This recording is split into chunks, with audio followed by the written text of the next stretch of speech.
As my job is only to introduce the conference, I will only say briefly we will cover a lot of topics today, but we will very much have a focus on Czechia and the way that Czechia is seeing the current situation.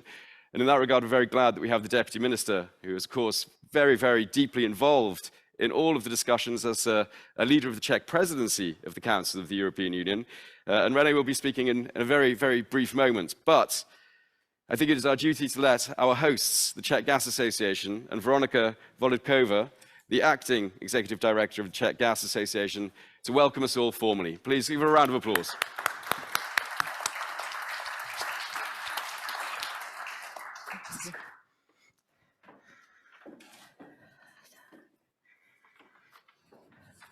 Dear ladies and gentlemen, welcome to the second edition of Eurogas Annual Regional Conference.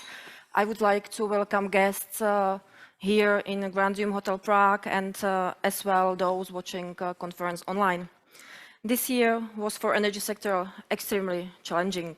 We have seen turbulences in energy markets, price volatility and energy insecurity across the European Union. Reaction of all European stakeholders, of the European Commission, national state authorities, of businesses was quick. We have managed to adopt several pieces of legislation at EU and as well at national level and have adapted to the current extraordinary market situation. In March, the Commission presented gas storage regulation proposal, which has been adopted only 3 months later. And what results has this regulation delivered? EU countries have successfully managed to refill storages to an unprecedented 95% filling rate by 1st November. In the Czech Republic, underground gas storage are still almost 94% full by now. However, I fully agree with what Commissioner Kadri Simpson said when presenting implementing regulation a few days ago, that it is key that we already start preparing for the coming winter, for the winter next year. When it comes to security of supply, of gas supply, in the case of Czech Republic, the most important measure is to increase the amount of available gas transmission capacity to the Czech Republic and to increase the German freely allocable capacity towards the Czech Republic. Only additional investment in German grid network can solve this problem. This, of course, goes hand in hand with the diversification of gas supply routes.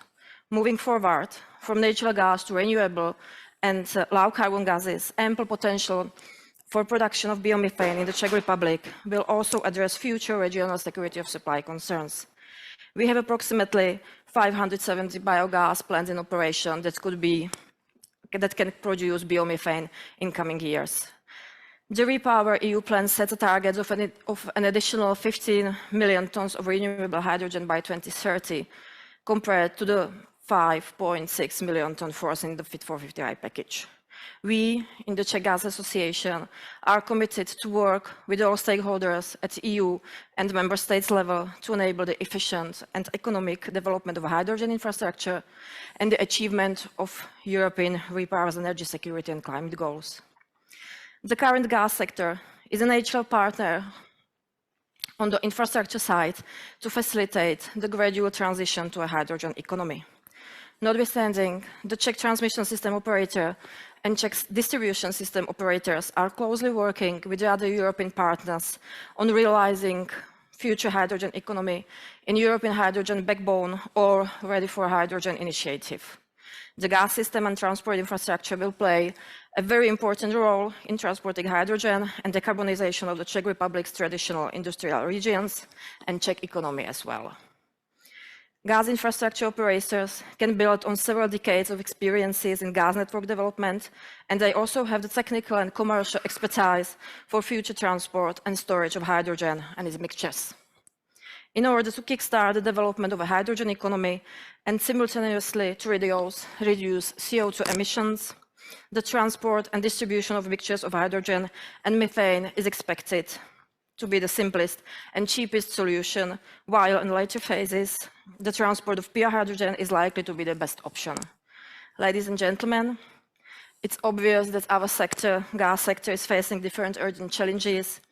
Today at this event, we have the opportunity to discuss and share our thoughts and experience. I'm confident and I believe that inputs of all our speakers will be highly valuable and will provide us with food for thought that will motivate us for taking further action. Thank you and enjoy the event.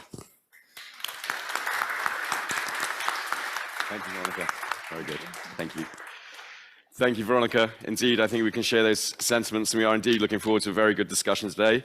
Without further ado, I will also invite our president, Didier Holleaux, who couldn't join us today in Prague, but is joining us from Paris.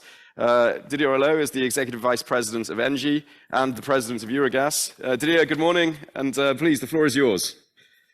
Good morning to all. I'm very sorry not to be able to be in Prague today, but you know that in the current circumstances, from time to time, we have to stay close to the ground and be sure that we manage the cold snap, which is happening just these days, because we have the same temperature in Paris as you have in Prague, and that means that a lot of gas is required. First, I would like to thank the Czech Gas Association and Veronika for supporting us in organizing this event. And obviously, I would like to welcome the European authorities, be it the Deputy Minister in Czechia, be it the members of European Parliament and the representative of the Commission. We fully appreciate their presence in this meeting. Obviously, we cannot start such a conference without reminding everybody that we, as the European Gas Association, fully support our Ukrainian colleagues, and we fully support also the aim of the Commission and all the authorities to be able to face the interruption of Russian gas supply and to be able to cope in the medium to long term without the Russian gas. That is a very important piece of our background.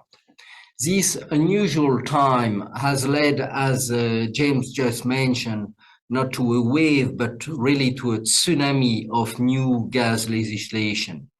And as a European Gas Association, we have tried to be very pragmatic in front of these very important pieces of legislation, some of them being planned for many months, some other being really dealt with as a matter of emergency,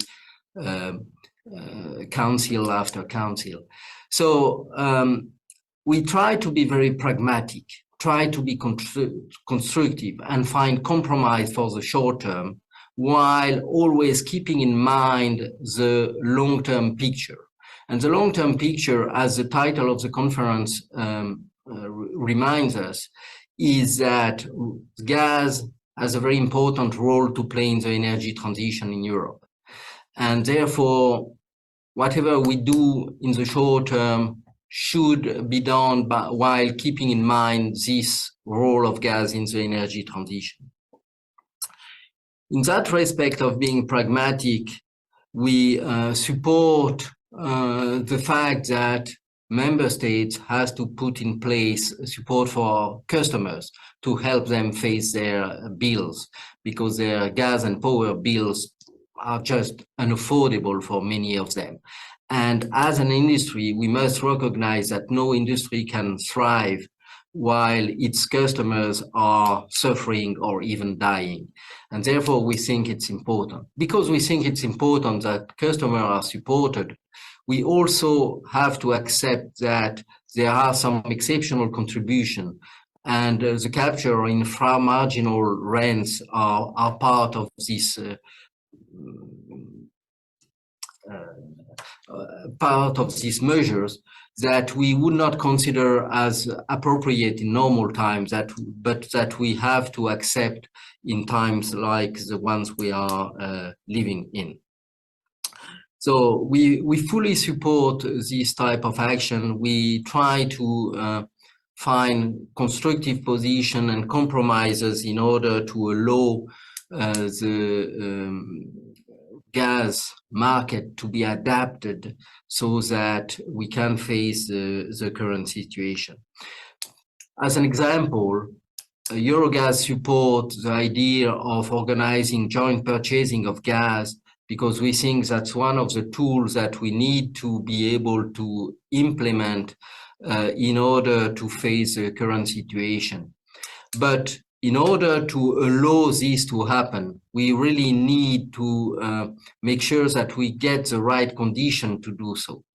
And as far as joint purchasing is concerned, it's clear that we need from DG competition of the European Union some very clear guidance and help in order to make buying as a consortium compatible with the treaty. If not, no company can take any commitment, and if we don't take any commitment in joint purchasing, then we will not buy enough gas with long-term contracts to allow this crisis of energy supply to be solved at least by 2026. And if we don't take these steps, then the crisis may last far longer than anybody expects. So we have to be pragmatic. We are trying to do so, and we hope that the European Commission will definitely help us to find the right solution and allow us to solve this security of supply crisis.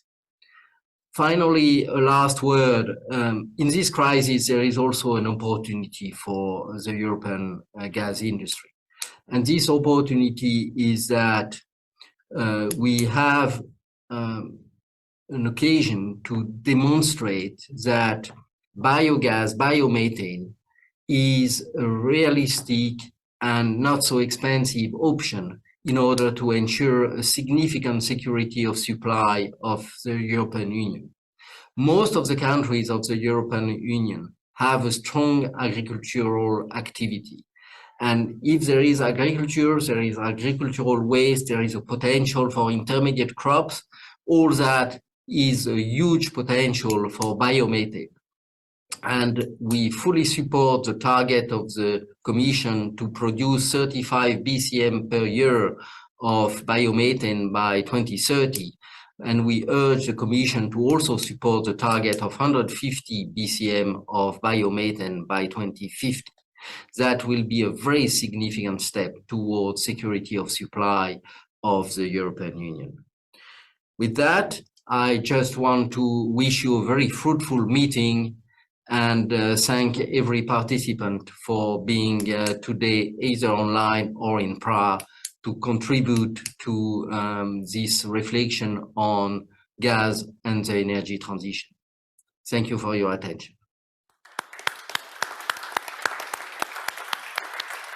And indeed, we thank Didier very much for his intervention. And indeed, he recalls the important point that as the gas industry, we are very much willing to work with all of the policymakers in the Commission, in the Council, in the European Parliament, to find the best solutions that we can to this crisis. We are indeed moving behind ideas such as joint purchasing that 2 or 3 years ago would have been completely allergic to our sector. Nevertheless, in times of war and crisis, you have to be flexible and you have to show pragmatism. And I believe the sector is doing that very well. Somebody else who's doing very, very well, and indeed is a very important part of the wheel that is turning in Brussels. And we're very delighted to have with us today a representative of the Czech government, and indeed a man who is working very hard on these measures. I'm very, very delighted he was able to spend some time with us this morning. René, the Deputy Minister for Industry and Trade of Energy, representative of the Czech government and the Czech Presidency. Please, we'd like to hear much more about how you see the current developments in the policy world. Good morning. Thank you for being with us this morning.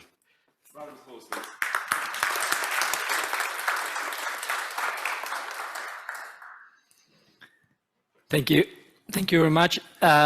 First of all, I would like to thank for the invitation, and I would like to thank also the Czech Gas Association for cooperation, and not just only Czech Gas Association, but also other companies as a Net4Gas and so on. So thank you for that. It's my great pleasure to welcome you here all in Prague at the venue of the Eurogas annual regional conference dedicated to the energy transition and the role of gas. Prague has been an official capital of Europe thanks to the Czech Presidency, and energy security and gas deliveries were, unsurprisingly, the main topic of our presidency. I do not recall any historical parallel to the times we have been living right now and meeting fellow colleagues from other capitals on energy councils so often. I think that this record will stay with us for years to come, as well as the record pace of being able to find viable compromises on new energy legislation, thanks to which we can now enjoy a relatively normal winter with our homes and offices being heated and our economy and enterprises working. Sure, the energy prices are much higher than we all would wish for, but reflecting back at the 24th of February and depleted underground gas storages and certainly on any gas flows, we have all made enormous progress. If any one of you told me in April that we'll have full gas storages already at the end of October and will be able to inject gas into them even during November without rationing, I would consider you to be a dreamer or rather a fool. Yet we all have managed, not only us, the politicians and civil servants, but all of you, our industrial partners, jointly with our global partners and allies, that didn't allow us to fall. I would really like to thank you for all your effort. Jointly, we have managed to restore at least partially trust into the gas sector that seemed to be vanished forever. Yet our joint mission is definitely not accomplished. We have a lot of work ahead of us, especially when preparing for next winter and the one after it, without relative comfort from Russian gas deliveries. This year's 60 cubic meters are quite improbable, with potential Asia's return to fully economic growth post-COVID and having huge unknown the weather. This is why we have to act now and jointly. We have to find new stable gas supplies and fill our gas storages, ideally in a coordinated manner or jointly via joint gas purchase platform, so that we minimize our mutual competition. As a presidency, we will try jointly with Maro Šefčovič to make them as commercially attractive as possible. We also have to stabilize the prices so that our citizens do not suffer energy poverty and our enterprises do not lose global competitiveness. Finding a balance between this and prices that will act new gas deliveries into Europe, for example, not engendering energy security and stable natural gas inflow, that is a major challenge ahead of us. We are fully aware of the fact that market signals were crucial to attract LNG tankers to Europe this winter, and we definitely do not undermine the gas price effect on overall energy savings in Europe. This will be inevitable for a few years to fully restore the market balance. I hope that this war will soon be over, but we shall never return to where we were before the war. We have to truly diversify our supplies. We need long-term contracts with stable suppliers based on mutual understanding of individual needs and expectations. And we need to get back on track with our decarbonization objectives. They have not been vanished. We just had to temporarily prioritize security. I am convinced that the gas will play a crucial role in our decarbonization effort. Here in the central region, the gas will still be needed to substitute from coal, especially in district heating. For 2 decades to come, we have not other viable alternative. But we have to look for the gradually decrease the carbon and metal footprint of gas flowing into our pipelines. We have a low-hanging fruit here in Europe and especially in our region that we have not utilized sufficiently so far, and that is a major mistake. I'm talking about biomethane, domestic renewable gas source ready to substitute natural gas without grid or appliances modifications. Here in Czech Republic, it cannot cover up to 10% of our consumption till the end of this decade, and that is definitely worth trying. Hydrogen is another gaseous carrier with a potentially bringing future here in Europe. Yet shall we really make dawn of hydrogen a reality?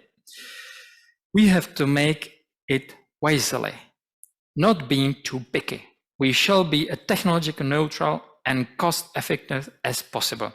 Otherwise, we'll lose to our global competitors, not only to Asia, but to United States as well, where President Biden's effort to promote hydrogen economy are very pragmatic. We cannot afford any mistake and cost overruns in developing a hydrogen economy, and that is what we try to promote in the EU.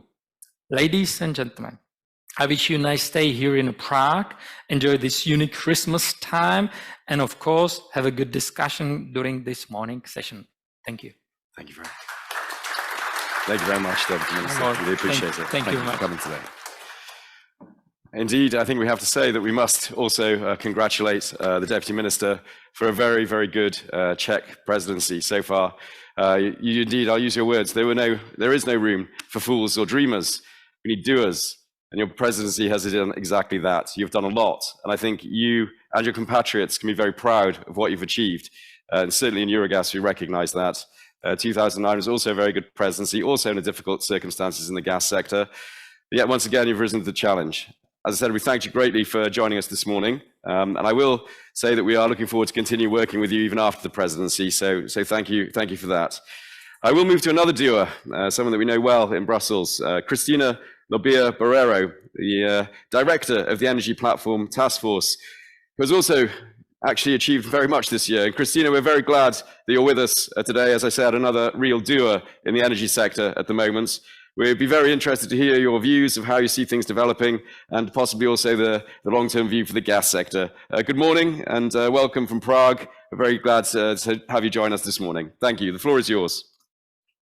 Thank you very much, James, and good morning, everyone, Deputy Minister, colleagues. Thank you very much for inviting the ENER and in particular the Energy Platform, and thank you to Eurogas and to Czech Gas Association for organizing this very timely event.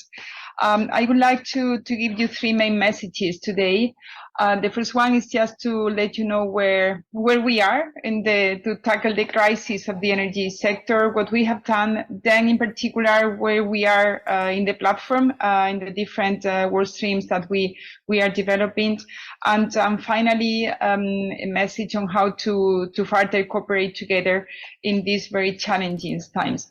So you all know that since October the last year, we in the Commission, in very close cooperation with member states and with all the stakeholders, we started preparing different legislative packages to tackle the crisis, in particular the security of supply and also how to tackle the very high prices in energy further to the economic recovery after the COVID-19.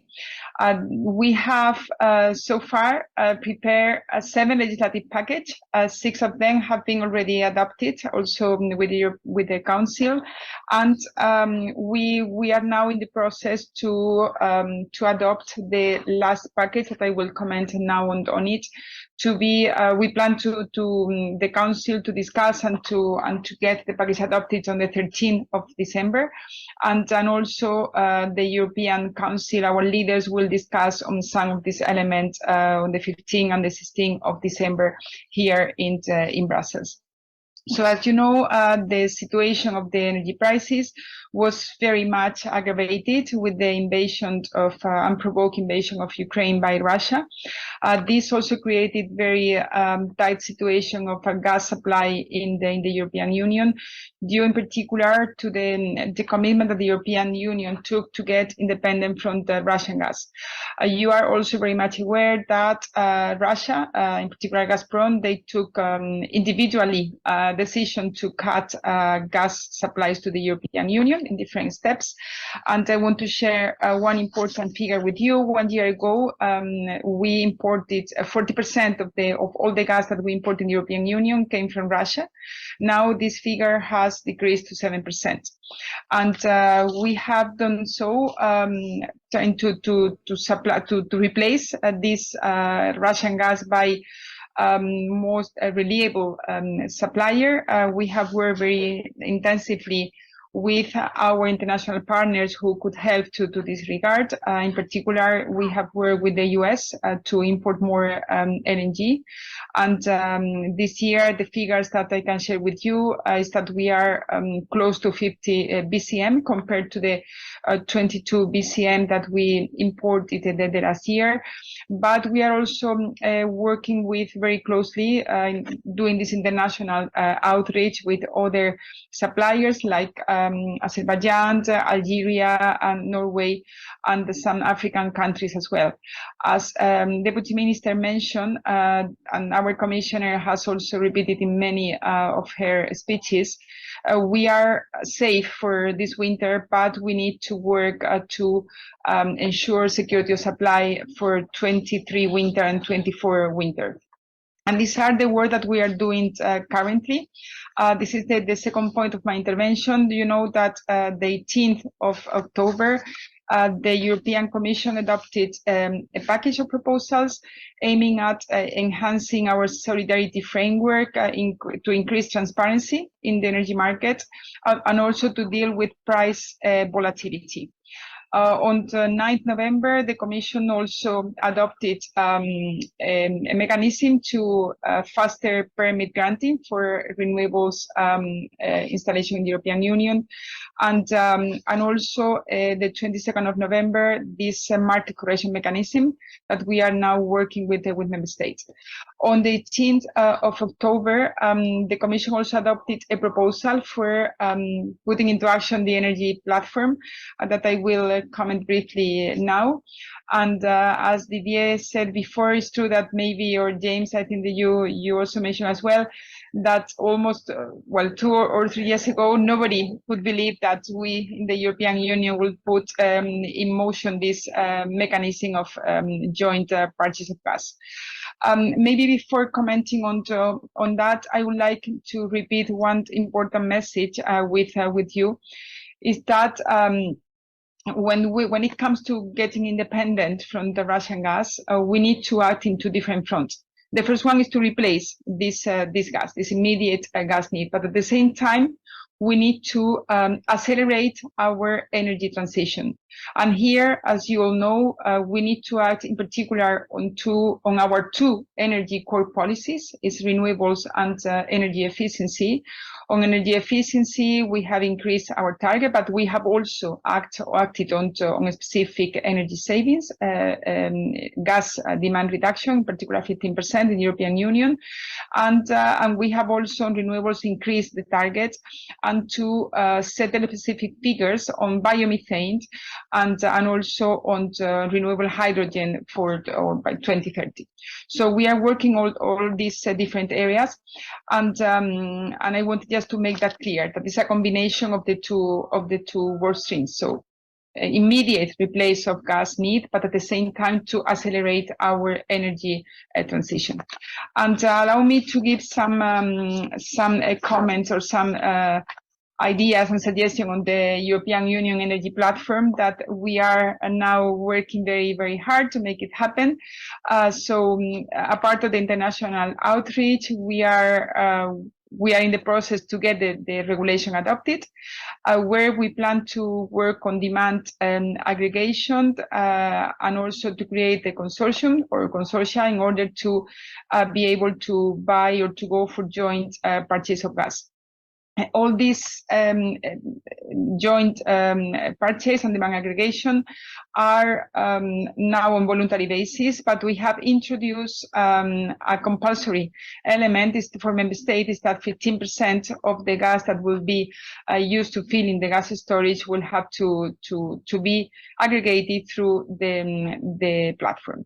So we are working on this element. Now in particular, we have a legal basis on, in particular, our financial regulation allows us to work on the next step for the selection of the service provider, on the IT tools. So we are working on these very technical issues that are needed to make the energy platform happen. And we are also working, you mentioned that, Didier, also with DG Comp. We needed DG Competition because obviously all the different elements that will make this platform happen are very much related to competition rules, and we are working with them then to make sure that sanctions apply to the platform. My third last message is that obviously these are very challenging times for all of us, and we cannot work on our own in the Commission. We need cooperation with member states more than ever. I would like to use the opportunity to praise the excellent work of the Czech Presidency. We are working really on a daily basis with you, and this is very much welcome by the European Commission. We need also to work with the European Parliament, and we are obviously in daily contact also with MEPs from different committees. And then finally, and last but not least, with all companies, with all operators in the energy markets. This is a crisis, unprecedented crisis, and we are putting on the table very innovative schemes, innovative instruments, and we need the support of you all to make it happen successfully. Thank you very much.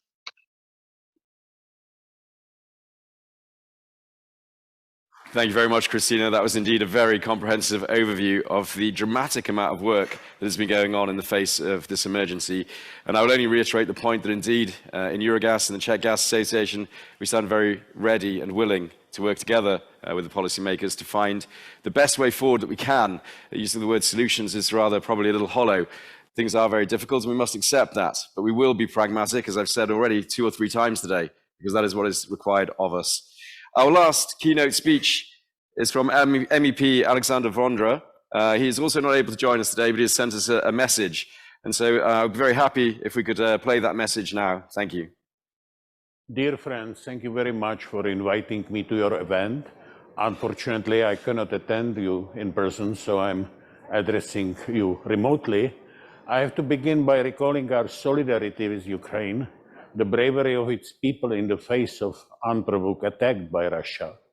This has proven the unreliability of Russia as an energy partner, and the weaponizing of energy by the Russians means we need to look to the other sources of natural gas. The war in Ukraine has also brought much economic pain to Europe, to consumers as well as to industry. We need the right policies to be brought in support Europeans to cope with historically high energy bills that wreak havoc also with our energy-intensive industry. While we need to turn to more reliable partners for LNG, like the US or Canada, and be more courageous in signing also the long-term contracts, as China did with Qatar this month for the next 27 years, we also need to make sure that we are utilizing our own resources of natural gas. Domestic production is the safest and cleanest way for us to use natural gas. Norway, for example, is a world leader in production of gas with the lowest methane emission footprint. We could do this in EU too. We also need to reduce the cost of gas. And in this regard, we need to make sure that initiatives like joint purchasing are giving a chance to flourish, especially for landlocked countries like Czechia with no easy access to LNG cargoes. Joint purchasing, as the platform recently proposed by the Commission as a part of the emergency package to tackle energy crisis, could lead to a big reduction of the costs in gas to consumers, as pool demand and long-term contracts can help European buyers get better terms from suppliers. It will also ensure the security and continuity of gas supplies to Europe's households and industry. In this regard, the European Commission must do more to improve its forecast for natural gas demand in 2030. The figure of 135 billion cubic meters proposed in Repower Europe is a mistake. This is just 1/3 of today's demand. Companies need to invest in the gas that we need. This type of forecast is not supportive. And if such investment do not happen, prices will stay high. Concerns are also raised about developing new LNG terminal, as their depreciation will be 40 years beyond the 2020 net zero objective marker. However, gas can be decarbonized in a similar way as electricity. LNG terminals today can be used with bio-LNG tomorrow. There is no risk of a stranded asset.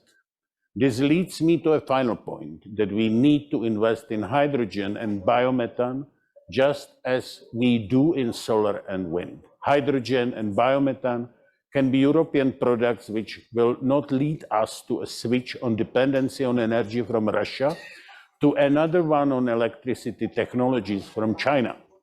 We should fully explore EU's potential to produce biomethane, especially in the rural parts of Europe. Biomethane and biogas will play a significant role towards achieving ambitious climate goals and replacing imports of natural gas from Russia. Jobs, industry, and communities will thrive if we invest in European-produced biomethane and hydrogen, increasing our autonomy and security.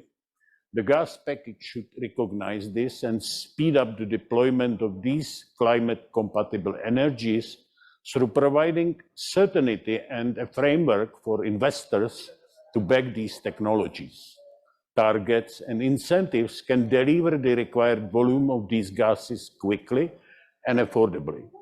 Thank you again for the invitation, and I sincerely hope that the debate at your conference will lead to tangible conclusions. We need them, especially in these difficult times. Thank you very much. And I think that was a very rousing speech to finish on from MEP Vondra. And indeed, he's covered very many points that were covered also by all of our welcome notes and our keynote speeches, and that will form the themes that we'll now explore. We've talked a lot about the emergency measures that we face, but also the energy transition and the great opportunities that there are from biomethane and hydrogen produced here in Europe. I am delighted that we have somebody who's very well known in Prague, but also very well known in Brussels, Lenka Kovaskova, who is now, of course, an energy policy consultant, but has worked before in government and, of course, at the Czech Gas Association, who will now moderate the two panels that will explore further the issues that we've talked about in our opening speeches and our welcome speeches. And so please give a round of applause. And thank you, Lenka, for coming and doing this job today. Thank you.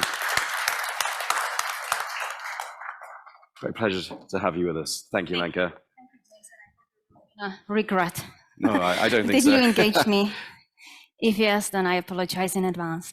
Ladies and gentlemen, here in the Seoul, and also those of you who are joining us via the computers, welcome here, physically or virtually in Prague. I hope you're gonna enjoy the Christmas atmosphere. I hope you had a chance to drink hot wine in the historic old center. If not, there is still plenty of opportunities. I hope we'll manage to finish on time so that you can enjoy it. Today, you told us, James, that Europe now needs doers and not the dreamers. I think that none of us can be a dreamer anymore, because first of all, we have all sleep deprivation. That's the first thing. And the second thing, the times we are living are definitely beyond the imaginations, and we are all living our own nightmares every day, and the pace that we have to cope with the things that are ahead of us that Russia has caused, but also the speed and dramatic changes of the legislation that we have to adapt to are not really welcome. But I hope that you will all enjoy Christmas, and at least for a few days you will have a time to sleep, because otherwise we are all growing wiser and older much faster than we used to in the previous years. At least my hairdresser keeps on telling it to me. But now we have two panels. The first panel is going to address the beginning of the speeches everybody had, and that is the immediate future ahead of us, and maybe a small reflection of this year that I never hoped I would have a chance to address in any conference. On one hand, I'm really proud that I can address it with my students at university. Theoretically, it's really nice to talk about things. And I was always jealous by my predecessors that they were living in the times of dramatic changes in the energy sector. But when you actually are living these changes, then you have, the second thought. Are we doing the right thing? What will the history tell us?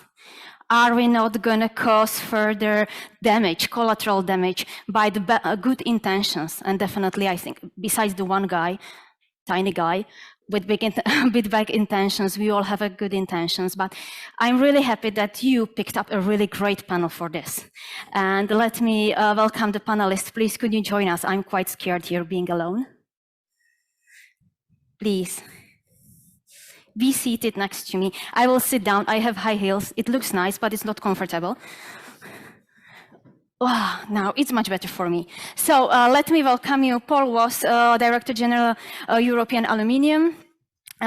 Roxanne Kilometer from Gas Infrastructure Europe. Then we have Martin Schick from the Czech Regulatory Office. When did you sleep for the last time? It's been a long time. No, actually, I sleep well, right? Thank you for asking. He's on drugs, I guess. And then we have Pavel Řežábek, the Chief Economist of ČEZ. Welcome, Pavel, also here, and thank you for joining us. Good morning. I will have a small but big challenge for you to sum up what you have lived in these months since, let's say, last summer, and especially after the war in your companies, and how to cope with it in the months and years to come. So, Paul, I will take the advantage that you are on my left-hand side and immediately give you the question. So how do you, as a representative of big energy consumers here in Europe that have to be cost competitive, how have you survived? How did the regulators, the politicians help you to survive? And what can we do better so that you survive and don't leave us? Thank you. Good morning, everybody. So I started this job and joined this industry in February 2022. Good timing. It's good, isn't it? And I changed jobs because I was a little bored and felt like a new challenge. And I remember meeting my predecessor a few weeks before I started, and I asked him, how does the future look for the industry in your view? And I remember him going, yeah. It's been a little tricky. Aluminium is an energy intensive business. Now, producing primary aluminium is largely about electricity, which can create the impression that we don't have to concern ourselves with gas. And it's fundamentally untrue for a couple of reasons. First of all, even in primary metal production, you need some gas in the process. But beyond that, there's a big part of this industry down the value chain that is about the transformation, the processing of metal, turning it into stuff, recycling it, and that's gas. And from October of last year, as you will all know, I worked in district heating before.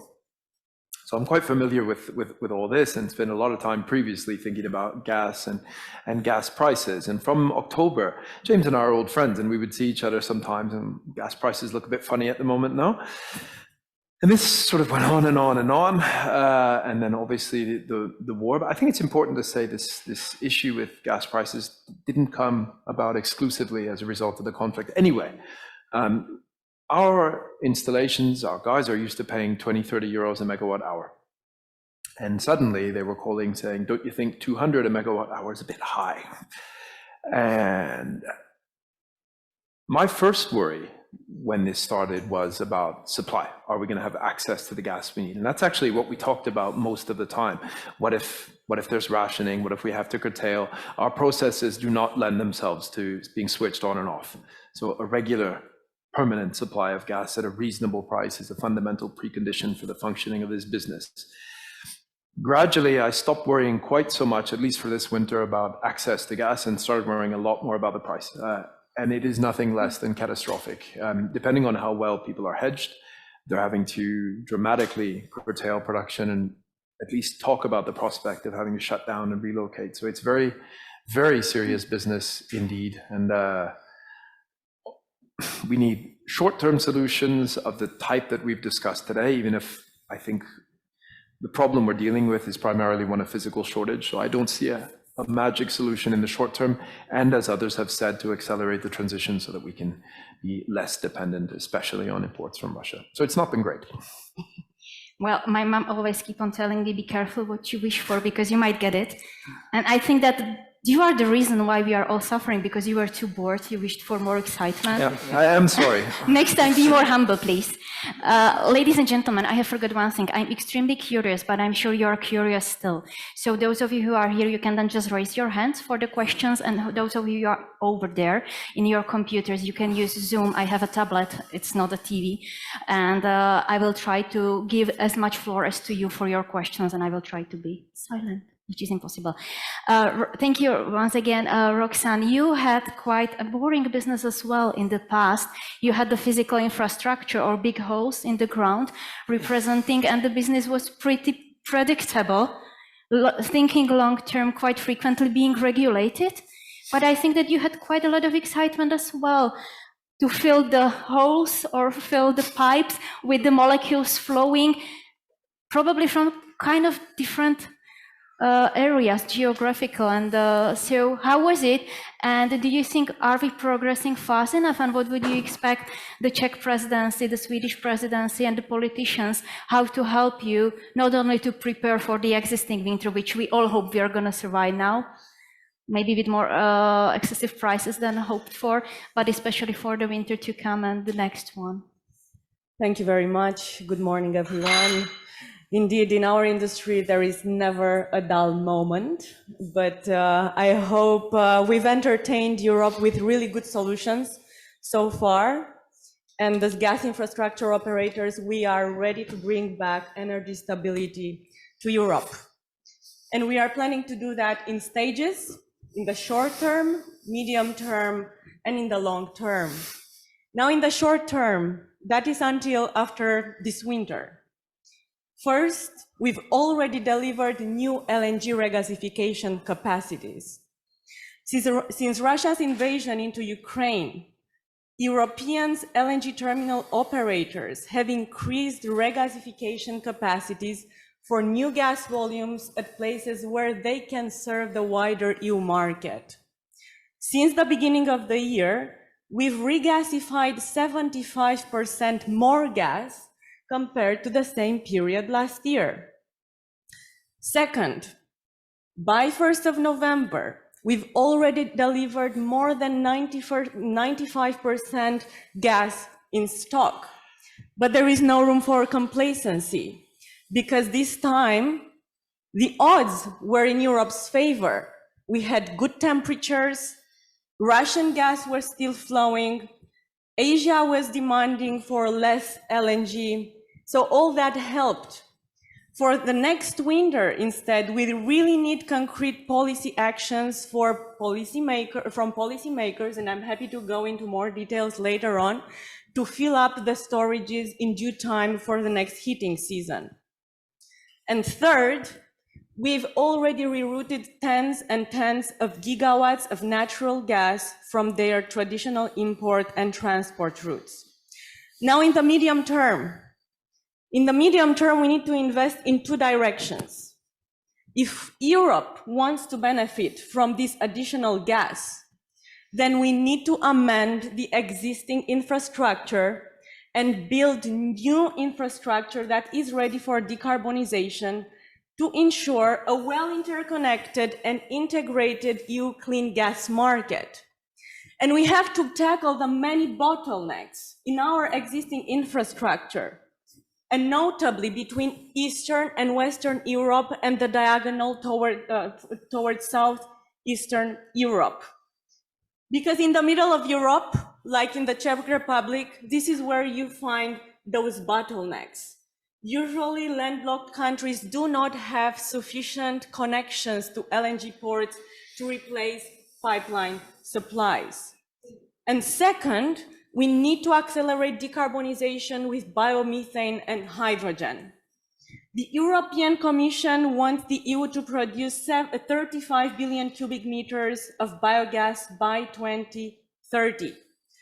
This massive ramp-up of biogas requires substantial investments, but these investments need a long-term perspective. So policy needs to leave room also in the long term for investment in biomethane and hence methane infrastructure. And at the same time, the EU Commission also wants the EU to produce 10 million tons of hydrogen by 2030, as well as the other 10 million tons they want to import. And here our gas infrastructure operators are going to play a big part in deploying hydrogen across Europe and deliver hydrogen where it is needed. And I think in the next panel, we are going to hear perhaps about an European hydrogen backbone and how we are going to make it happen. In the long term, we need to ensure a new gas supply framework for the energy transition. So the EU needs to engage with all neighboring countries and all partners around Europe, around the world, in order to bring that hydrogen to Europe, and our LNG terminals will be there to welcome new hydrogen carriers or perhaps new LNG. Thank you very much. New hydrogen, possibly liquid hydrogen, I wanted to mention. Thank you, Roxanne, very much. I think you underlined a really pressing issue that despite we are preoccupied and fully consumed with providing stable gas supplies for the upcoming 2 to 3 heating seasons and addressing really the imminent challenges, we cannot lose momentum, and we have to prepare on the same time for the future ahead of us that will come once the situation restores, and the time will not wait for us. And I think that can be very well underpinned by the challenges that really only a handful of people in the Czech Presidency have to somehow devolve their attention not only to the emergency regulation Gas Storage Act, but in parallel to the methane regulations and also to the 4th gas package that is still in the pipeline and needs to be further progressed. But the complexity is much bigger, and I'm really thankful that we have the representative of the regulatory office with us. I think that you're definitely extremely busy because, as I said, we are all trying to do our best, not always being sure that we are doing our best, but we still hope for it. But your task is quite definitely challenging. You have to have a market supervision, and I know that Christian from Acer is extremely busy. And on the same time, you have a huge task of protecting the end customers. So you are the final one saying that the decisions we are trying to implement are not gonna harm the end consumers, and we are doing it as cost effective as possibly. So Martin, sum up. How are your days? What are your expectations? Or probably how has your job changed, or the market that you are supervising? Right. So I was thinking I could describe my year so far, or the past year, with 2 stories, which funnily enough, both of which funnily enough involved me going on holiday. So first was around mid-October last year, and most of you will know that that was around the time that the largest non-incumbent supplier at the time here in the Czech Republic exited the market. And there had been some talk about that happening.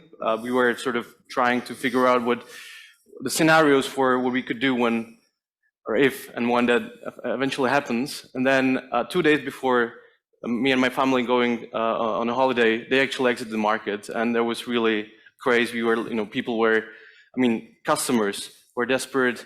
We were worried that, they would come knocking at our door, possibly armed. And around the time, the electricity price, that I remember more precisely, was around, 160. And we thought it was horrendous. It was like, never seen, could never go higher. And that's why they actually exited the market. Little did we know that 160 was not that much actually. And actually thinking about it, we should have learned from the pandemic what exponential growth is, right? Like, it was also a big exercise in drawing charts. It's like you are out of the range of your left axis, and it keeps growing. So actually, I had to chair some meetings actually. From a little hotel in Sicily, we were trying to get together the suppliers of last resort, distribution companies, to really figure out whether or not our supplier of last resort scheme would be able to handle, the 800,000 plus connection points that would actually drop in the scheme. And it worked. Obviously, there were some hiccups, but at the time we thought that the exiting suppliers, customers, were really harmed by this. But now they got a pretty sweet deal. If you look at it, their prices, most of them went on 2-year fixed contracts, so their prices are kind of okay right now. So now fast forward to May 2022, and again, I was supposed to go on a holiday, which I guess shows that even in these difficult times, we managed to get some real work-life balance. But that's not the main point, obviously. So, and we were really deeply involved in talks with other regulators about what happens if, you know, Gazprom export cuts off its European subsidiaries. Is gas going to keep flowing? Those are really tense discussions. We didn't know what's going to happen, and so I went to Croatia, and then I was so freaked out about these talks that I actually I was thinking, okay, so my parents, they have like a little second home. They have coal stoves there, so I should actually get them some coal, right? I mean, in case there's no gas in winter, I mean, they can go there, they can heat the place. So that's how difficult those times were, and how I think we all were worried. And I was thinking, okay, if the coal doesn't get burned, then I'll save some CO2 emissions. So it was actually pretty all right.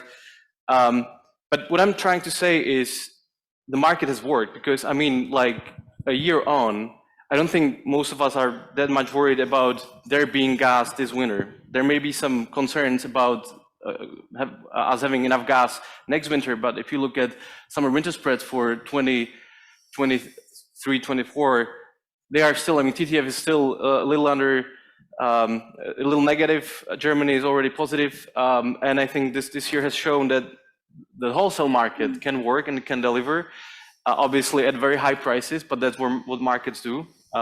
If we are not happy with the outcomes, then we may need to start thinking about alternatives. But I mean alternatives in terms of like different tools for allocating, in this case, a very scarce resource, right?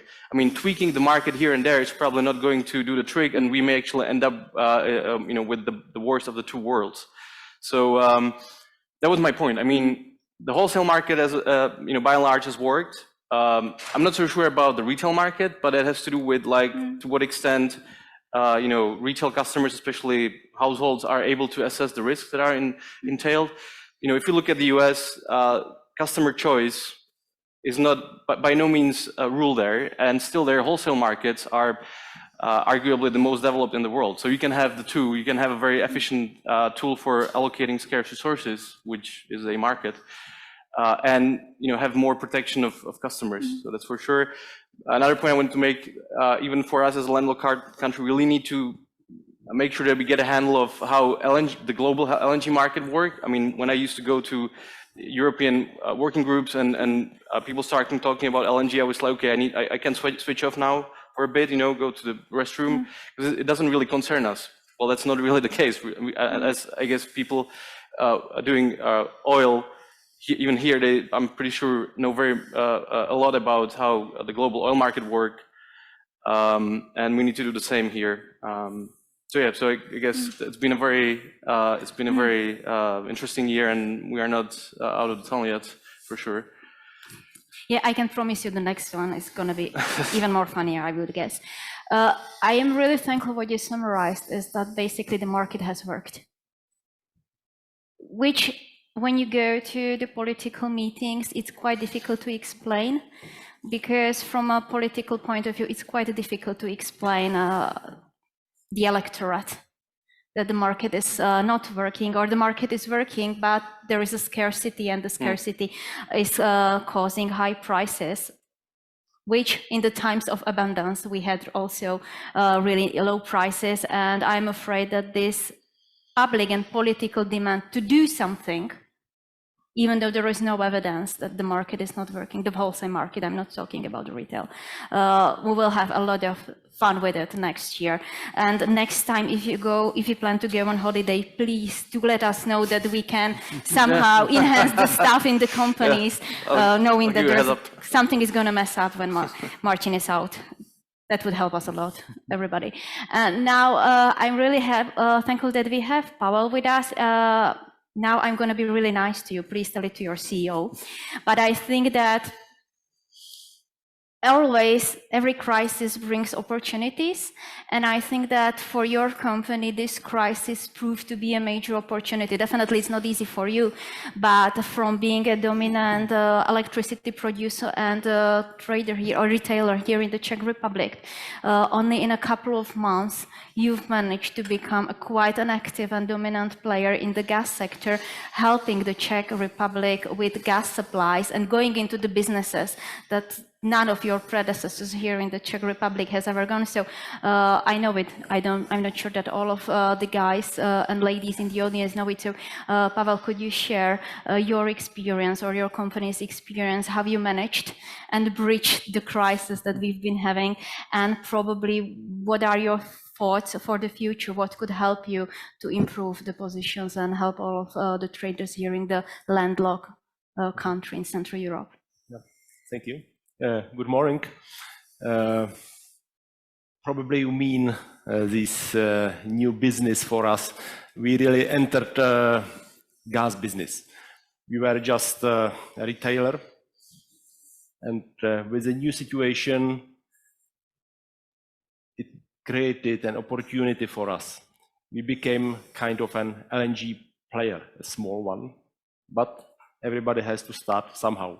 And for the Czech Republic, it is quite a significant change, because the consumption of gas in the Czech Republic is roughly somewhere between 8 to 9 BCM annually, what is not so much comparing with the whole Europe reaching 400 plus. We secured, we booked capacity in the first floating storage and regasification unit in the Netherlands after the Ukrainian war started. We booked 3 BCM, and we are doing business, and this is a part how Czech improves the Czech security, because now we have nearly full storages. They are able to cover 1/3 of the Czech consumption, and Czech secured another 1/3 of the overall Czech consumption. So what we actually need as a country is to somehow secure another 2 to 3 BCM. And this is how we desperately need and support market solutions. This is actually what we sometimes can hear, for example, for electricity. Some people say, well, Czech Republic is an exporter of electricity, let's keep it at home. We don't have to have such a high prices. And this is completely wrong way of thinking, because if we pick up this cherry from the cake to have low electricity, how can we ask somebody to share gas with us on market basis? It certainly would be beneficial for other countries to keep gas within their borders and not to allow to export it.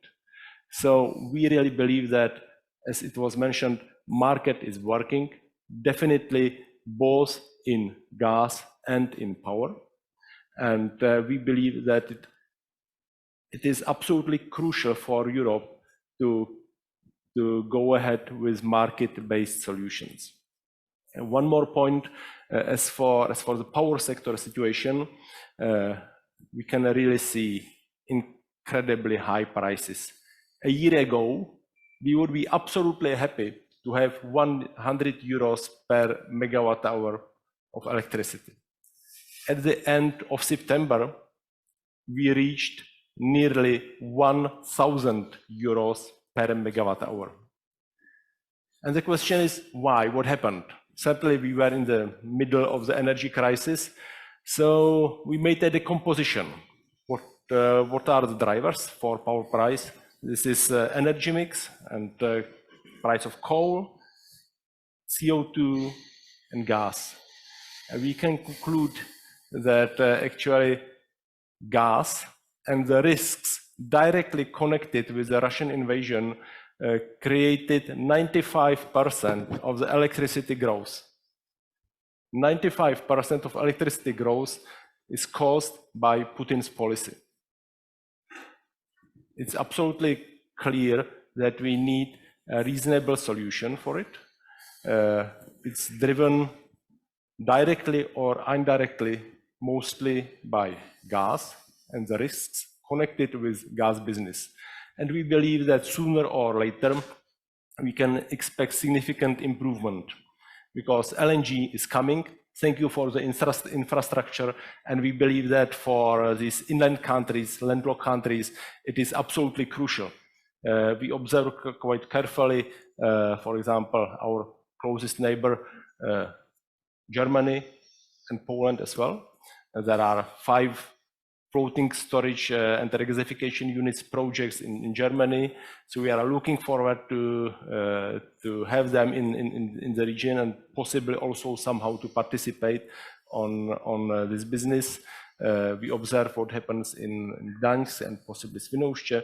So there are other possibilities for companies like us to extend our growing gas business. Thank you very much. So really, you are a nice confirmation that you can always win on every single crisis if you are well prepared. That's what has to be said. Ladies and gentlemen, I don't have a single question from the Zoom, so I do invite you to write the questions. You have the privilege of the anonymity, but I see there are the first questions in the audience, so I will swallow my curiosity. The floor is yours. Well, my name is Maxim. I'm coming from consulting company from Bratislava. Well, and also we are a member of Slovak Oil and Gas Association. And actually I have 2 questions, one with a context and another following one short one. And I would like to ask to answer Roxana and also Veronika Vohlídková. I think it will be a good combination to answer. And my question is about regional context. As we hear it several times about landlocked countries, and they are Czech Republic, Slovak Republic, Hungary, and also probably another closest Balkan countries. But I would like to ask, on the example of Czech Republic, what will be exact actions to meet the gas balance next year and till 2026? What roads and what sources of natural gas will be used for this? And another short question is about LNG. As we know, LNG is getting quite important. And it seems like another level or another type of dependency, but not about the source, but about the price. So if Asian price will grow, and in Europe we'll have to compete and to buy LNG by grown Asian price. What we'll do to meet our gas balance in this case? Thank you very much. Okay, so Roxana, the floor is yours, if I can. Thank you very much for this question.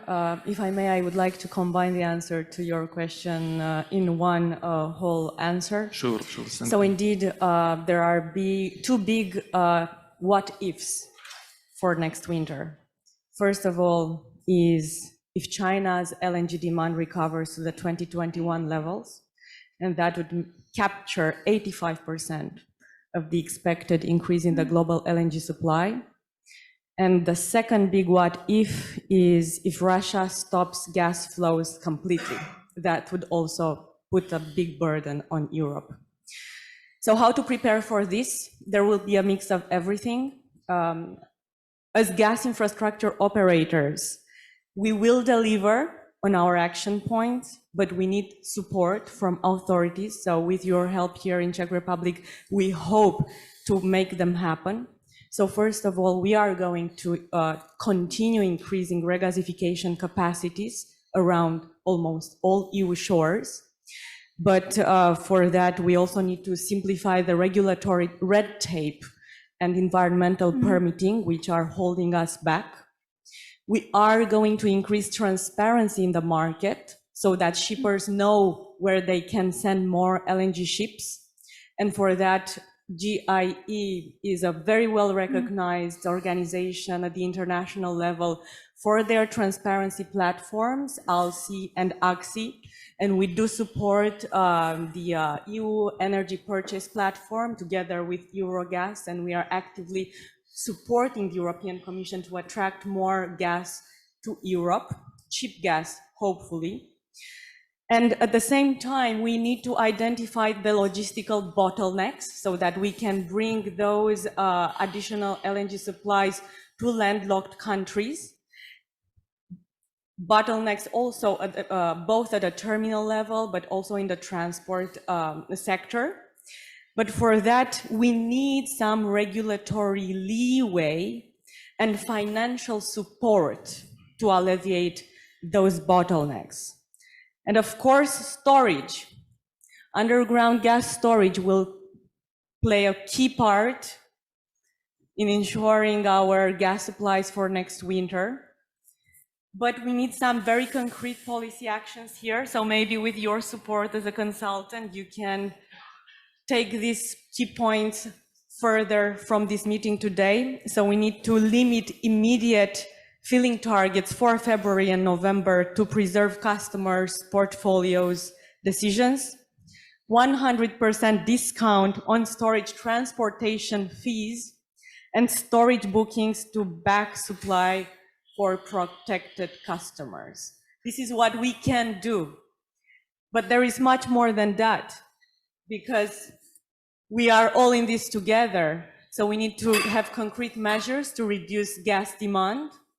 So the sooner countries will reduce demand, the more LNG, the more gas will be in storage.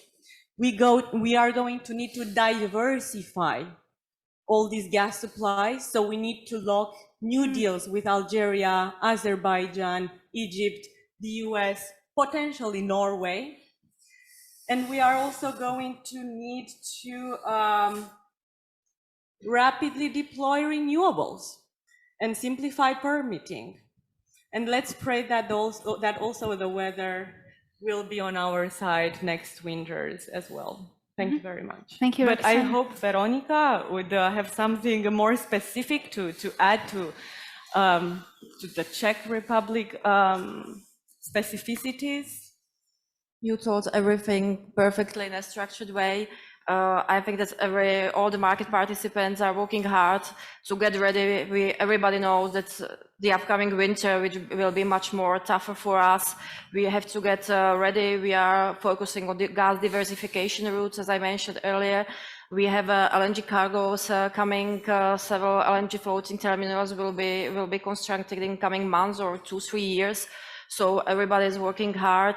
We have to work on bottlenecks in order to deliver the gas to Czech Republic.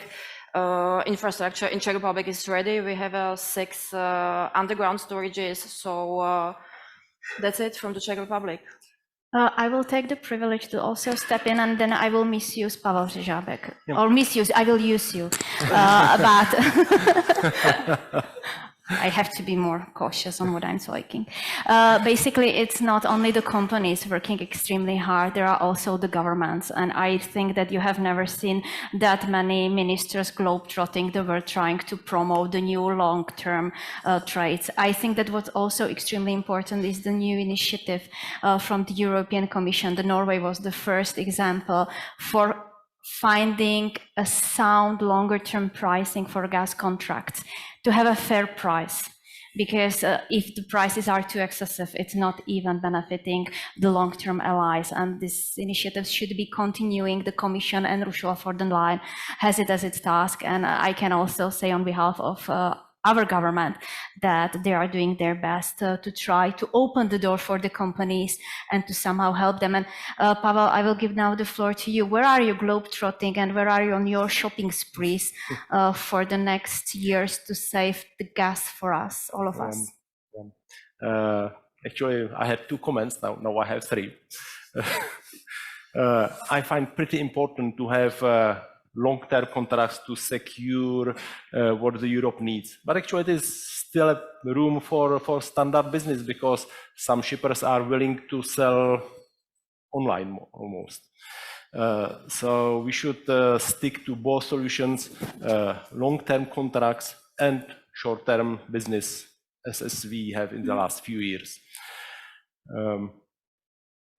Actually, for countries like Czech Republic, Austria, Slovakia, Hungary, they are relatively small countries having a huge neighbor like Germany. And actually, we should keep in mind our competitiveness. Certainly, it is important to keep the competitiveness between Europe and US, among Europe and the rest of the world. But for smaller countries who compete actually on local Central European market, it's pretty important to stay competitive with our neighbors. So we should somehow try to stick to the same price level they will have. So if the Germany will have long-term contracts, we should have the same. But if they stick to short-term contracts only, we should follow them. So somehow we would support the European solution, how to secure gas on a similar price level for all countries. This was one comment. Maybe one example from power sector. Well, I'm the utility business. Actually, what we see, we need to improve the infrastructure, everything. We also need to have more renewables because they provide security. And what we see that the proposals from the European Commission push forward the growth of renewables quite significantly. We have so-called go-to zones. Not sure that you know it, just a quick explanation. If you want to build a photovoltaic plant, it takes 3 weeks or 3 months to build it, but to get a permit takes maybe 2 or 3 years. If you want to build a windmill, hey, the permit takes 8 years easily. And the Commission came with the idea, let's create so-called go-to zones or go-to areas where it should be easy to get a permit, say, within a year. It's marvelous. So we would need to have something similar also for gas infrastructure, as Roxana mentioned. And then maybe one more comment as for prices of gas and the competition among Europe and Asia. In the past, Japan-Korea marker was much higher than the European TTF, simply because Europe was a swing consumer. Right? If somebody has too much gas, we can consume it and burn it instead of hard coal. Thank you, but it has to be low cost. Today, because we miss the Russian supplies, we buy for any price, and we reached or even exceeded the Japan-Korea marker in Europe. But the amount of gas on LNG tankers is limited. It's about the overall theoretical capacity for LNG is about 600 BCM. In reality, it's about maybe 550 because you need to have some maintenance, etc. How to deal with it? Because if the world, if the Europe misses this 140 BCM from Russia, and we buy most gas from LNG, somebody doesn't have it. Simple as that. Today, actually, these are poor Asian countries or developing Asian countries like Pakistan. They are simply giving up. They don't have money enough to buy so much LNG they would like to have, so they somehow need to decrease their demand. They will buy more coal to abridge the current situation. But for the long term, we believe the solution will be more and more LNG projects. And actually, we observe that almost every month we can read about a final investment decision about a new LNG terminal worth $10 billion. It's incredible. It's really very, very expensive, and we can see it's coming. So it's simply because Gazprom proved to be an unreliable supplier. He just announced, hey, here is a market worth 100 billion BCM, who wants it? And surprise, surprise, many companies and many states want to participate and want to deliver. To build an LNG terminal will take like 3 to 5 years. It's like to build a power plant or anything else. And what we read from different analysts, gas analysts, because we simply are a utility, we are not a gas company, they claim that to drill gas and to build a liquefaction terminal and to buy an LNG tanker, it all needs somewhere between 30 to 40 euros per megawatt hour to get the investment back.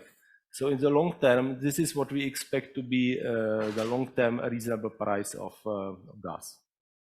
Thank you for giving us hope that there is the light at the end of the tunnel, and we cannot wait to see it and hope it's not going to crash us as a train.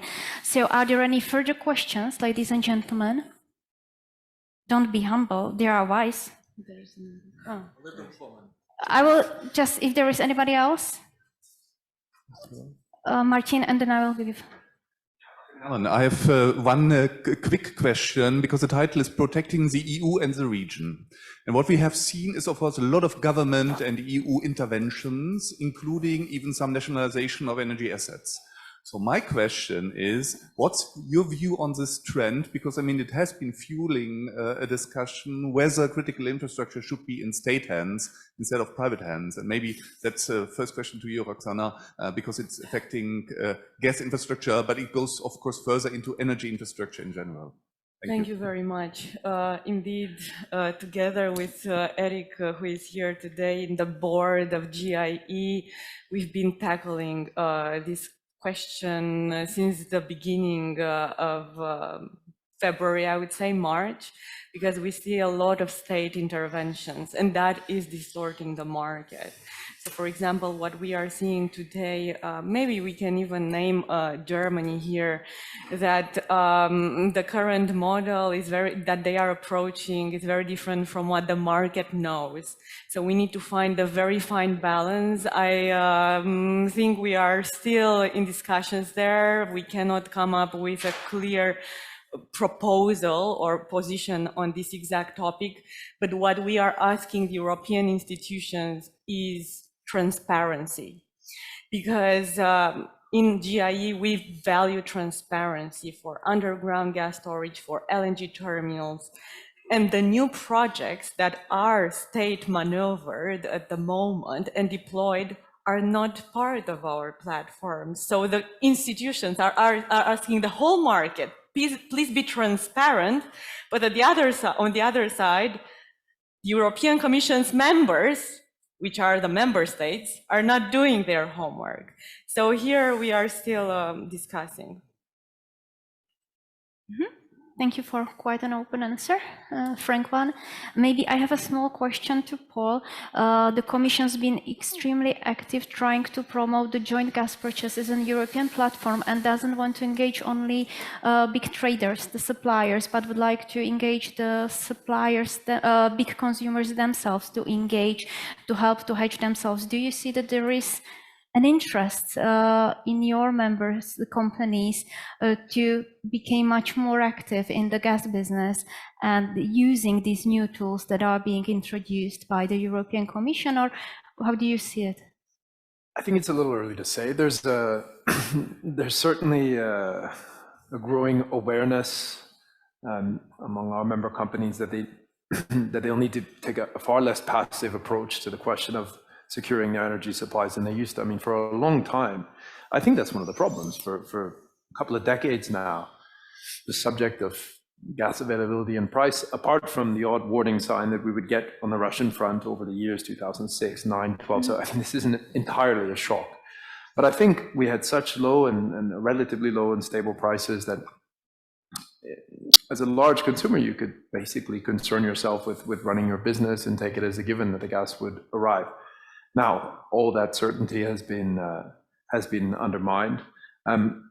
particularly on the electric side, we already see companies quite active because on the electricity side, aluminium smelters are such large consumers that actually they're in a position to play quite a significant role in modulating demand. That's a little bit less the case in gas, where the volumes are smaller. But we see a lot more dialogue now between our industry and the gas sector than we used to, because we need much more clarity about what's happening, what's going to happen in the coming years. Thank you. And maybe one more question. I told you I'm curious. And it's a follow-up question to what Martin Herman asked Roxana, and I will address it to Martin Schick, because not only what we see is a wave of expropriation or renationalizations of the companies, but at least on the retail side, we see a lot of regulations that is quite divergent. And I think in the future, it's going to be extremely challenging from a political perspective to get away from this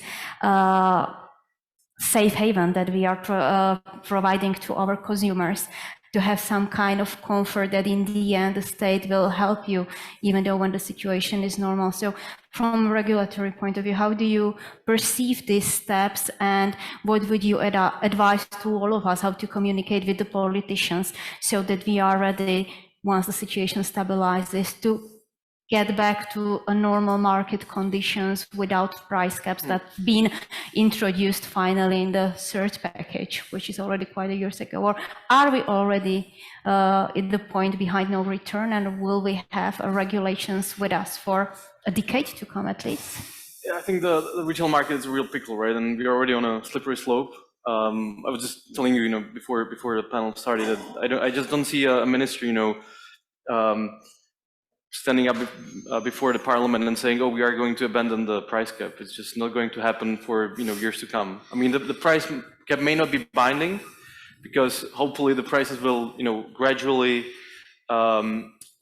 decline. So that I mean, here it's what is it? It's like 100 euro for gas and 200 euros for electricity, give or take. So hopefully the wholesale prices and then in turn retail prices will decline gradually.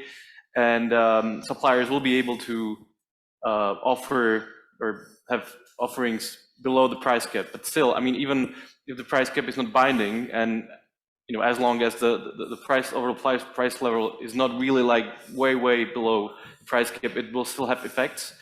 What I think, and I don't think I'm going to give you an answer, because for me as a regulator, I don't really like it, because first of all, we need to face up to the fact that this is no like price cap. It's just fully fledged price regulation, because it doesn't really matter who pays the extra difference between the wholesale price, the cost, if you will, and fuel cost and the retail price.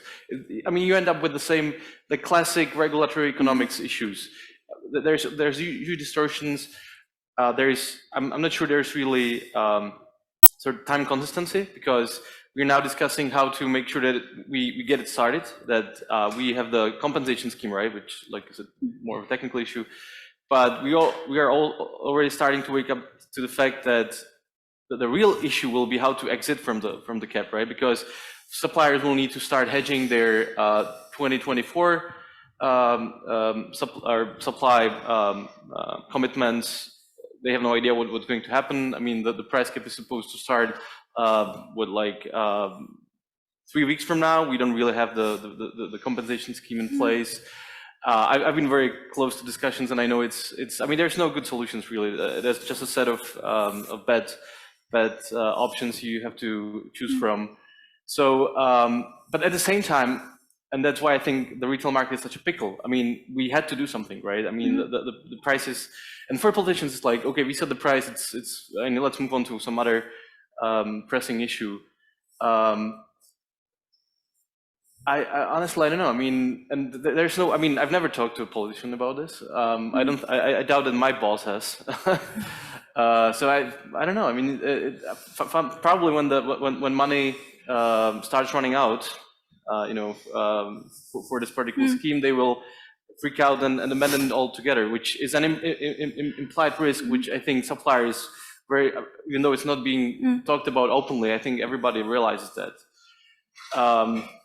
Yeah. So, and that's why I think if we want to, and if the price for gas is 30, 40 euros, like market clearing price, long term, then we probably need to have some like long-term policies in place to make sure that people can actually afford it, right? But while making sure that our consumption declines, because that's ultimately the only way. We can't just keep consuming as much as we used to, when, even though we thought gas was and electricity were expensive, but they actually were not, right? So yeah, so again, I told you I was not going to give you a clear-cut answer, but hopefully you see that even as a regulator, I don't like it one bit. No, thank you. I just wanted, because we spoke about it before, so that's why I wanted to raise this issue, because I think it's extremely important, and we all have to keep it in our minds. Well, I will try to summarize the panel, because we are already behind the schedule already. Time flies speedily. First, a big applause and thank you all for all the great job you've been working on this year. There is still a light at the end of the tunnel that the prices will restore, thanks to the market functioning and providing sufficient price signals, both for savings and for the new LNG arrivals and new infrastructure to be built up. There is still a lot ahead of us. The challenges we have to work, eliminating bottlenecks, but also preparing for the future. And the really good news for Paul, next year you don't have to change your job. You're not going to be bored. There is still a lot ahead of you, so you don't have to move the office, which is, I think, quite a positive thing. So, ladies and gentlemen, thank you very much. Thank you, all of you guys, for your answers and vivid discussions. We will have how many? 10 minutes, James? 15. I will say 10 and 10 minutes.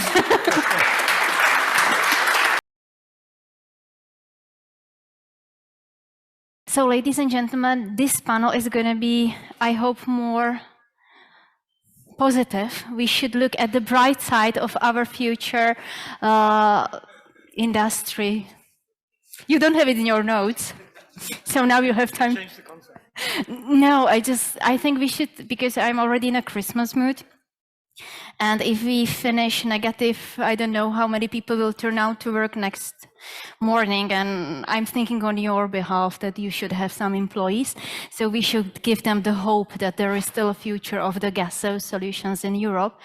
And also, as the predecessors and also René, Neděla told us, we have to prepare for the next future that's ahead of us. We started preparing for the future already many years ago, before the war in Ukraine started, and we should definitely not lose momentum, because if we want to prove the gas solutions are part of the equation of the European energy mix, we have to comply with the European decarbonization targets that are ahead of us for 2050, and we cannot do it in 2045, especially when we look at the infrastructure. It needs time to prepare itself for the future. You don't do it overnight, even though it would be good. So you don't have to completely rewrite your speech, Andreas, don't worry. I wouldn't do that to you, never. I'm really happy that we have three distinguished speakers here today with us. We have Andreas Rau, CEO of the Czech TSO Net for Gas.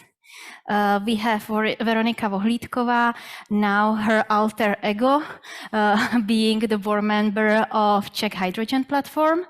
And we have Jan Habart, who is the chairman of the Czech BIOM, which is umbrella organization promoting biomethane biogas. Am I saying correctly? So you see that we are not going to address probably the tricky issues of the getting molecules not from Russia, but we are going to look at potential domestic sources, European sources of natural gas, the low-hanging fruits that René was talking about in his speech that we have to address, but also there was already in the first panel a lot of talk, and there are many hopes for hydrogen to come into our networks and help not only the gas sector, but especially industry sector in Europe to decarbonize.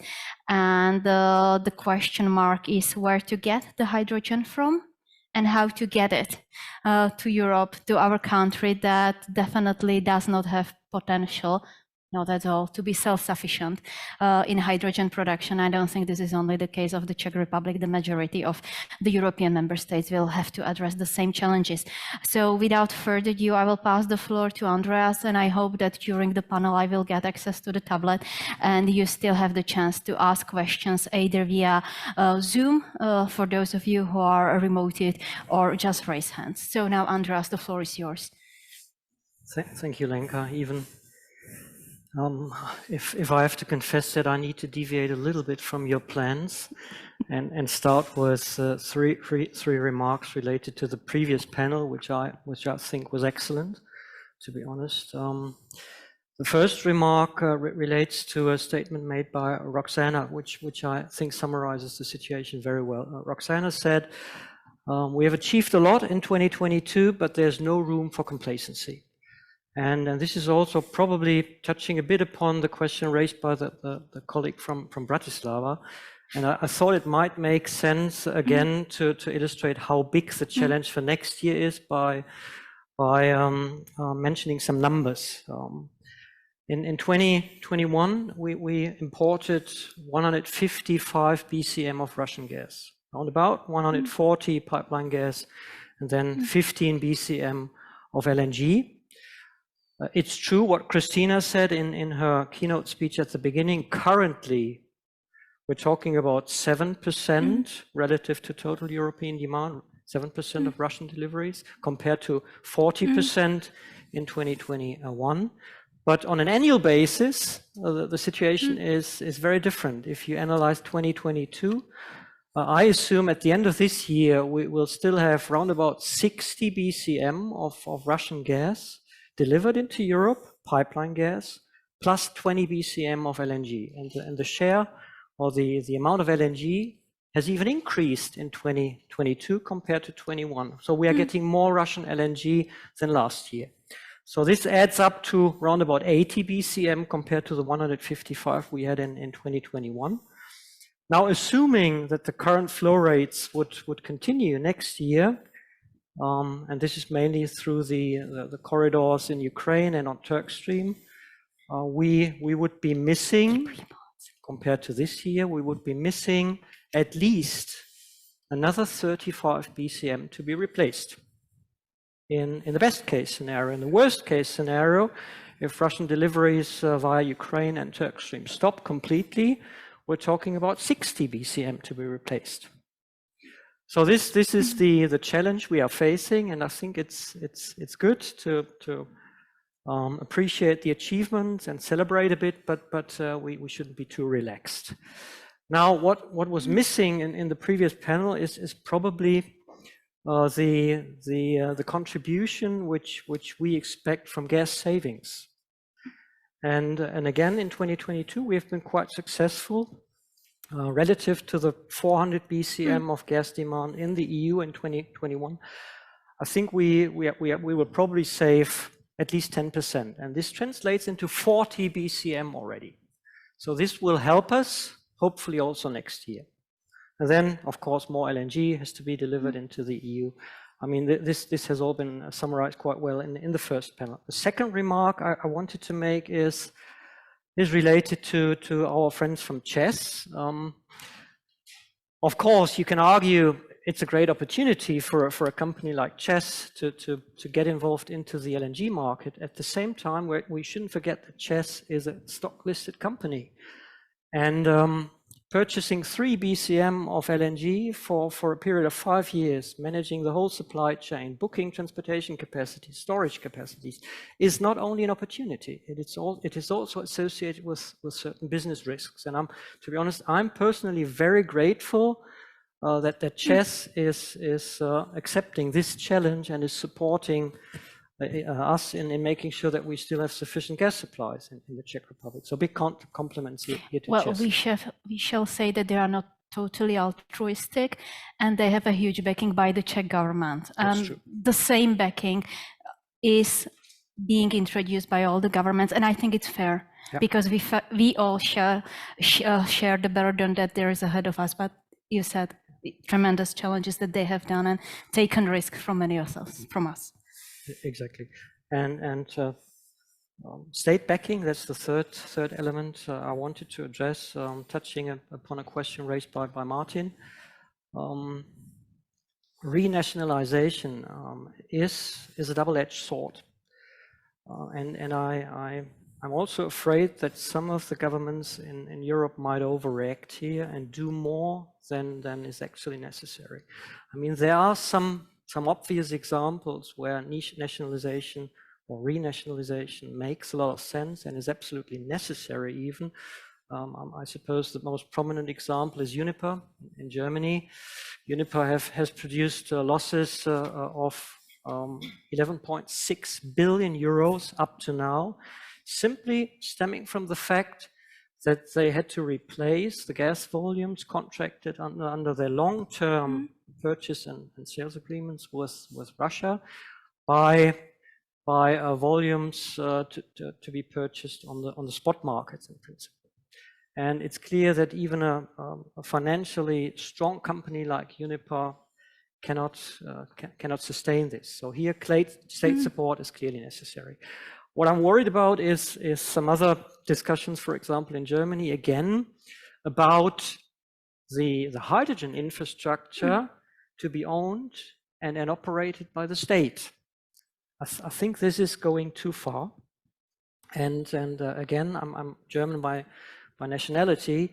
If I look at the example of Deutsche Bahn, the German railway operator, 100% state-owned, this is not giving me too much comfort that a state-owned company can be managed always in a more efficient way than a privately owned company. So that's back to I come from Slovakia. Have you ever tried Slovak railways? It could be worse. But at least Wi-Fi is working. Well, you are really trying to be positive. Good, you are back on track. Yeah, and now I'm trying to be extra positive.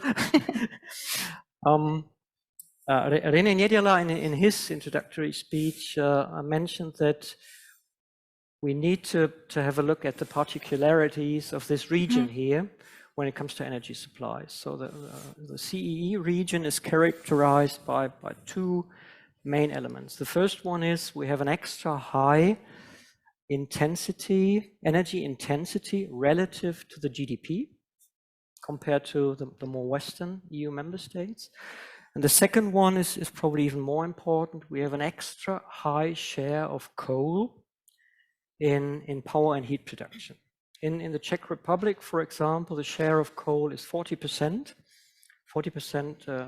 and it's predominantly lignite from the environmental point of view, the worst solid fossil fuel. So in power production, 40%, in the heating sector, 55%. In Poland, the share is even bigger.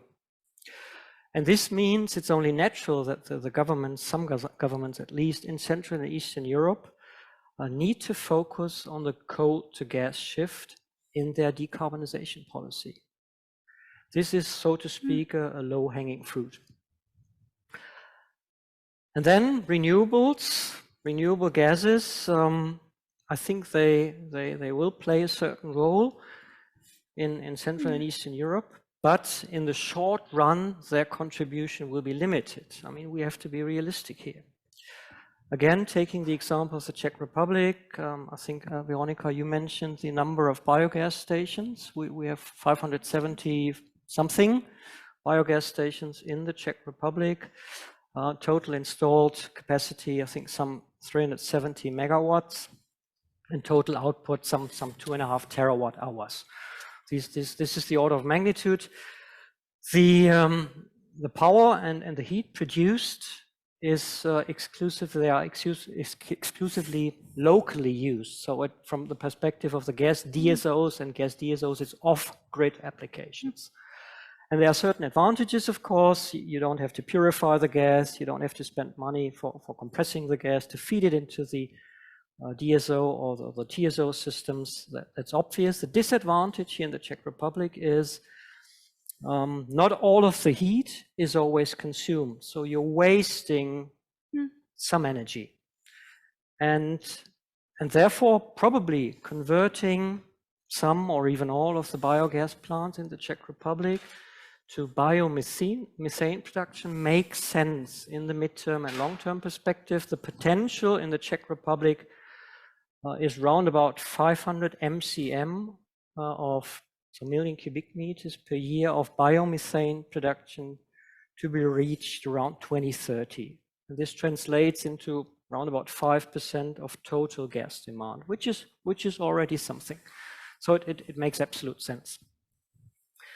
And now hydrogen, that's probably the most promising gaseous energy carriers going forward for the midterm and long-term perspective. We as a company have focused on hydrogen for more than 3 years already.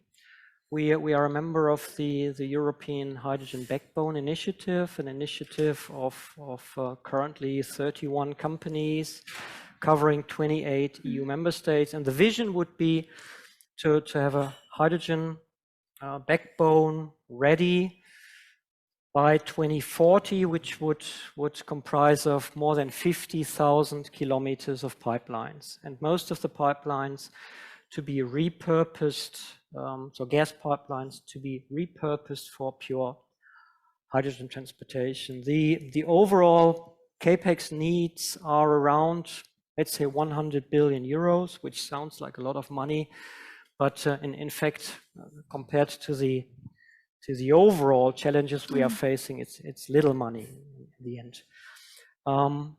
And this translates into transportation costs of around about 10 cents to 20 cents per kilogram of hydrogen, and per 1,000 kilometers of transportation distance, 10 to 20 cents.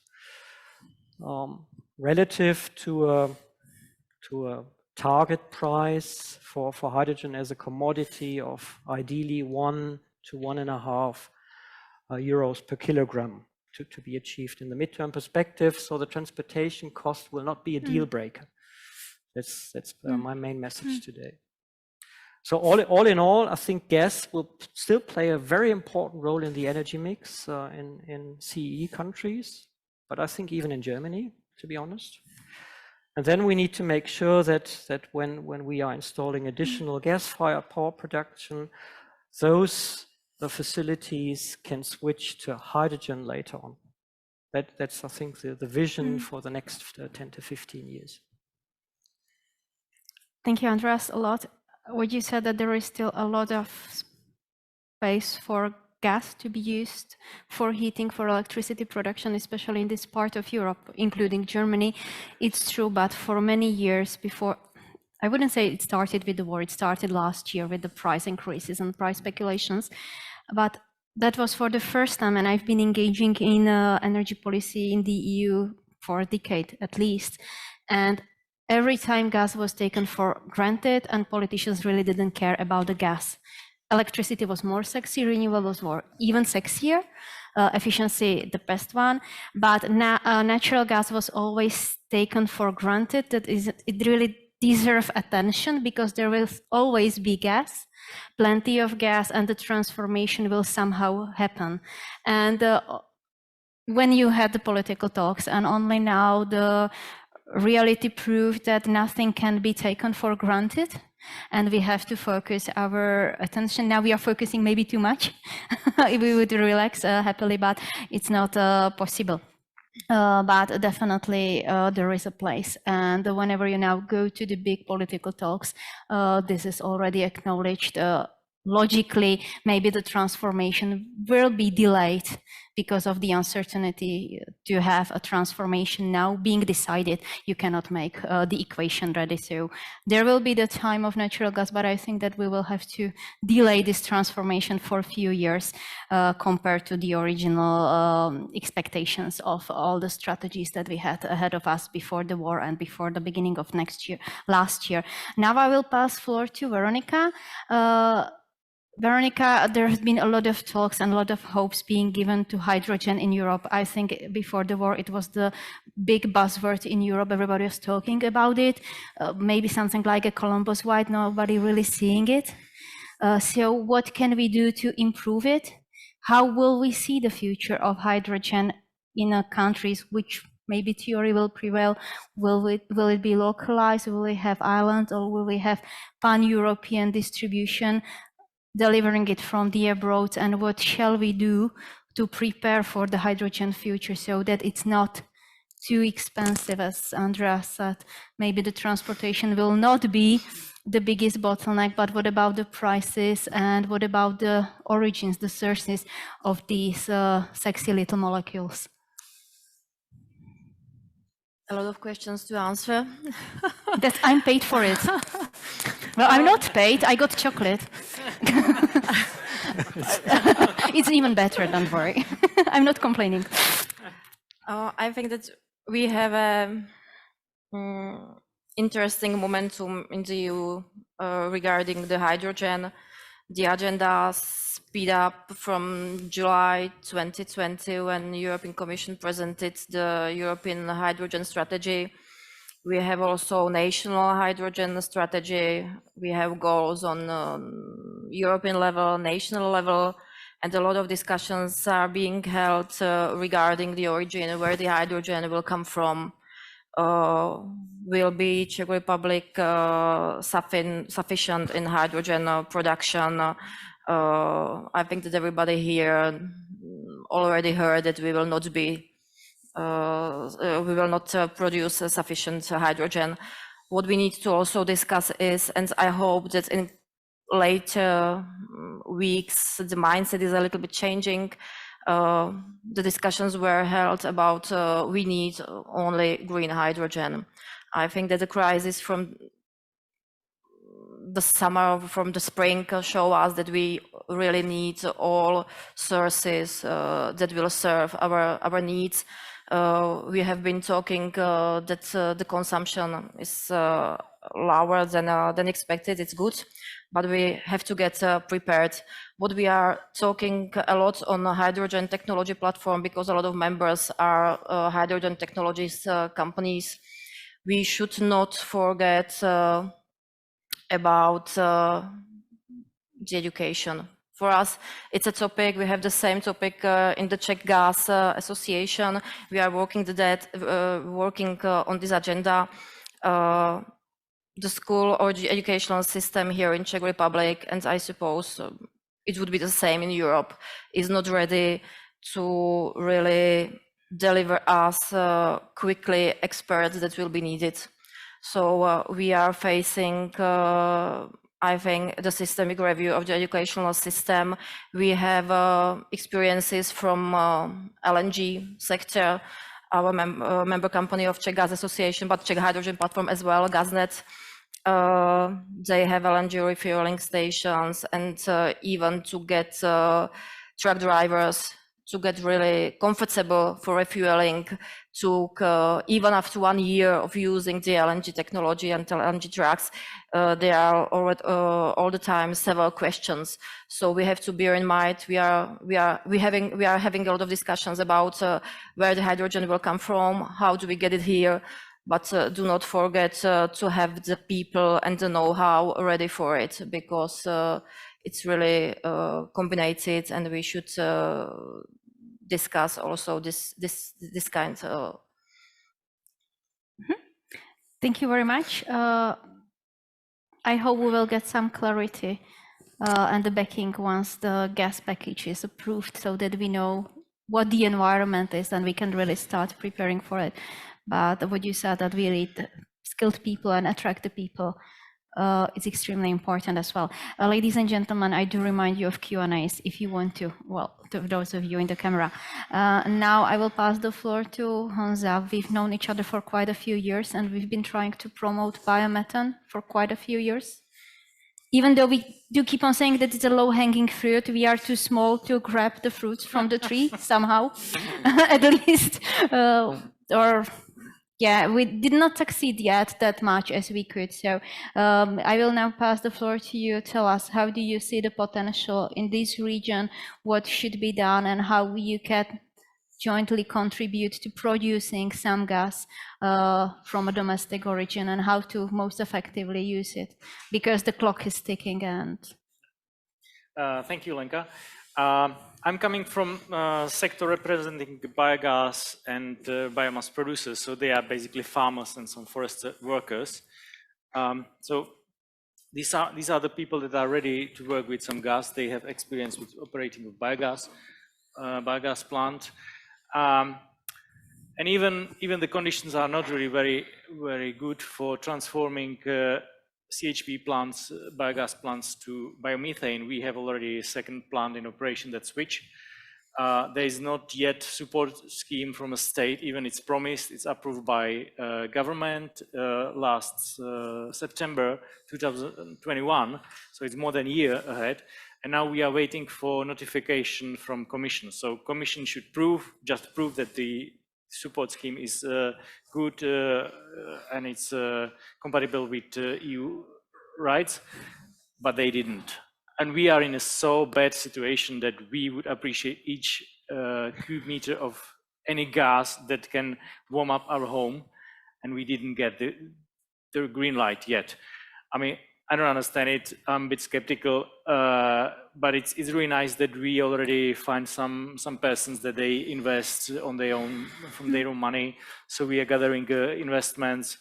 There's many companies willing to cooperate and deliver the infrastructure for purification of biogas into the biomethane.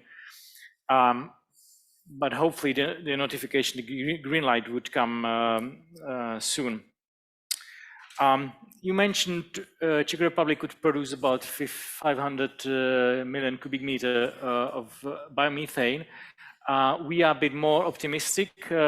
We can also make a new, let's say, biomethane plant, and together it could be up to our expectation 1.3 billion cubic meters, if there would be a good condition, which they are not yet.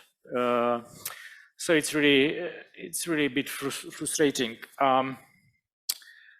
What I'd like to point out that not only energy is produced from gas. There was a aluminium industry, but it's also agriculture, which is closely linked to the gas, especially the fertilizer, ammonia fertilizer. So we are seeing not only aluminium price, but also our food is rising due to the high cost of gas. On the other hand, there are big debates, like politicians are not willing to that crops from a field would be used for biomethane, but it's actually an opportunity because some crops can produce ammonia on its own. And ammonia would stay in the ground, but they are not usually the edible one, but they are suitable for production of biomethane. So by alfalfa or clover, we can produce both biomethane in a biomethane plant and some ammonia on its own in a field to reduce some consumption of gas. It's actually 2% of global consumption of gas. It's because of the ammonia production. Not all of ammonia goes into agriculture, but most of it definitely does. Our, let's say, dream is that biogas plants, most of them would be switched to biomethane, but we think there still should stay the engine, the CHP plant, because we also need some peak load of electricity. And this is a nice opportunity. Let's say 90% of the operation time, gas would be converted to the biomethane, but there is also some storage, and engine is already there, so they could switch from baseload, which is really silly. The most kind of steerable fuel for electricity, it's now used as a baseload, but it could be really turned into peak load in, I don't know, 15 seconds regulation time, whatever you wish. So there's opportunity not to consume a lot of gas in electricity, but deliver important part of the electricity that is when it's needed. In the Czech Republic, we definitely need the notification, the green light of support scheme. But in some countries, the development of biomethane has happened because of the industrial partnership. So some industry, as a transport sector or other sectors, made a promise that they will buy biomethane in a long run to be used in transport. And this could make a long run on the other side of the demand side. So it could be delivered, not necessarily because of the state, but it could be on, let's say, a voluntary scheme, where usually state is taking as a third party to guarantees that both parties will deliver and buy biomethane. So this is something we should also talk about because some sector, not only transport, but this is the most easier one, needs biomethane or needs advanced biofuel in their sector. We are seeing a lot of investment in renewables, but mainly it's photovoltaics, and it's not definitely a stable source. So definitely we should think about either biomethane or natural gas from a reliable source to be used for electricity for peak load, because this is something we would definitely need. This is where I would end up. Maybe before I give the floor to you for the questions, I have one interest, just of pure interest. Some of our clients who work with electricity from renewables, they feel such a strong industrial demand for green electricity that they are investing heavily via PPAs already now, thanks to the ESG of big multinational corporations and the demand for PPAs in Central European region. Now, I'm not talking about Italy, France, or countries like or Netherlands, but really the Central European regions already allows to build renewable electricity projects, relatively bigger scale projects, without any subsidies, and they even prefer not to have subsidies because there is not the uncertainty level. I understand that here in our region, many of the CHP biogas plants still benefit from the operational support, but do you think, or do you see already that the PPAs for biomethane are or could be the game changer already here? Because when I talk to many companies, they have strict targets to be green, to be low carbon till 2025, and they are desperate. No, not desperate. Well, now they are desperate of the prices, but still have the KPIs for the low carbon gases, and they are not really the small companies. So do you think that even this could be a game changer that would incentivize it despite the lacking notification from the European Commission? I think it is. It could be, but we found some problem on the distribution grid and balancing. Like if you are a small supplier of gas, you're responsible for your day balancing, and this is what caused a lot. So we are trying to propose some changes in this matter that it works. In an electricity PPA contract, it's usually some 4-5 years forward, and then there's now insurance for electricity price for the next years. So we are debating also some insurance scheme that if you won't find a buyer for your biomethane, the insurance company would ensure that the above price would be paid to you. But it takes a long time to think and convince people in a sector where they are used to work in a state support scheme. It's a bit more difficult. It's not only about the people, the owner of biogas plant or a farm, but also about bank to convince them to give a credit in it. So I think it will be there, and I think it's in the long term better to have such a tools than the state support scheme. We should rather leave them, and based on PPA contract and maybe some good taxes. Maybe you wouldn't agree on a carbon tax and so on, but this could be. I am free. I'm an energy consultant. Okay. Yeah. Okay. Thank you very much for the answer. Please. Oh, I see the first question.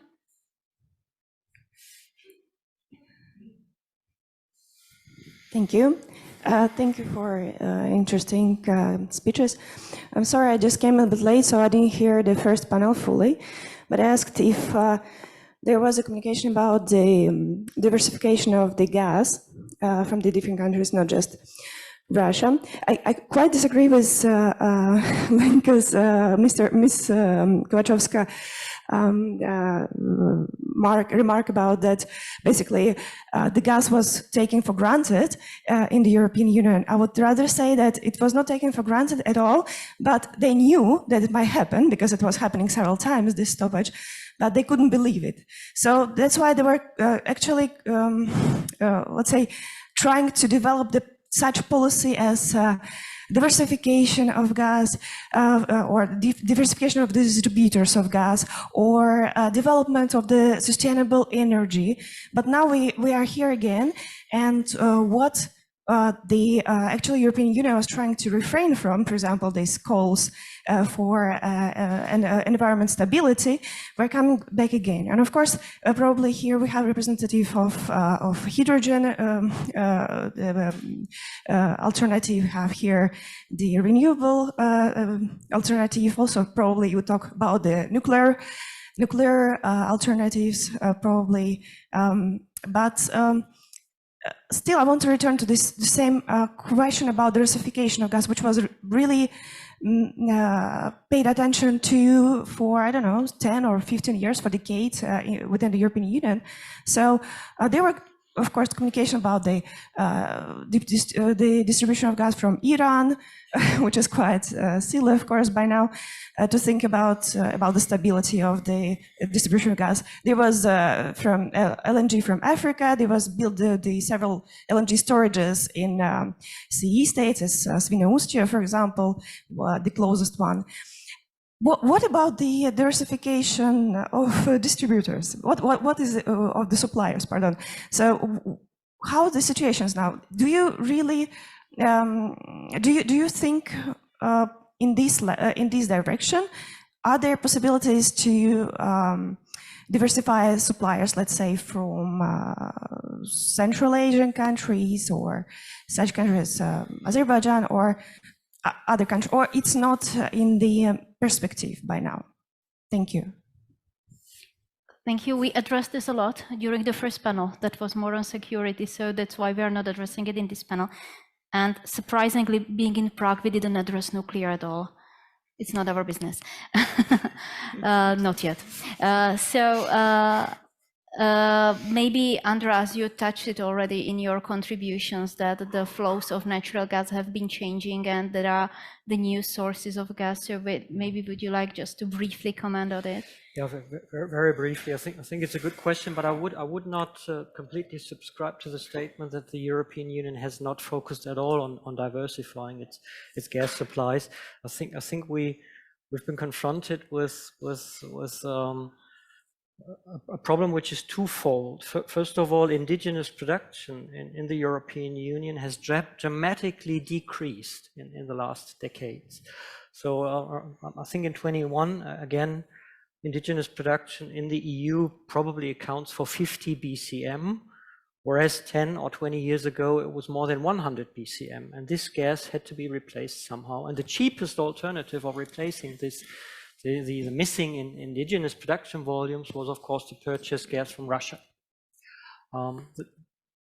After 24th of February, I think a lot of efforts have been made to diversify the supply sources, but we need to keep in mind that the gas market on the production side is an oligopolistic market. So you don't have thousands of producers who would be available globally. It's just a few countries in the end. I mean, exaggerating a little bit, and now we have to make sure that with those few countries we agree on long-term contracts. I think this is key here.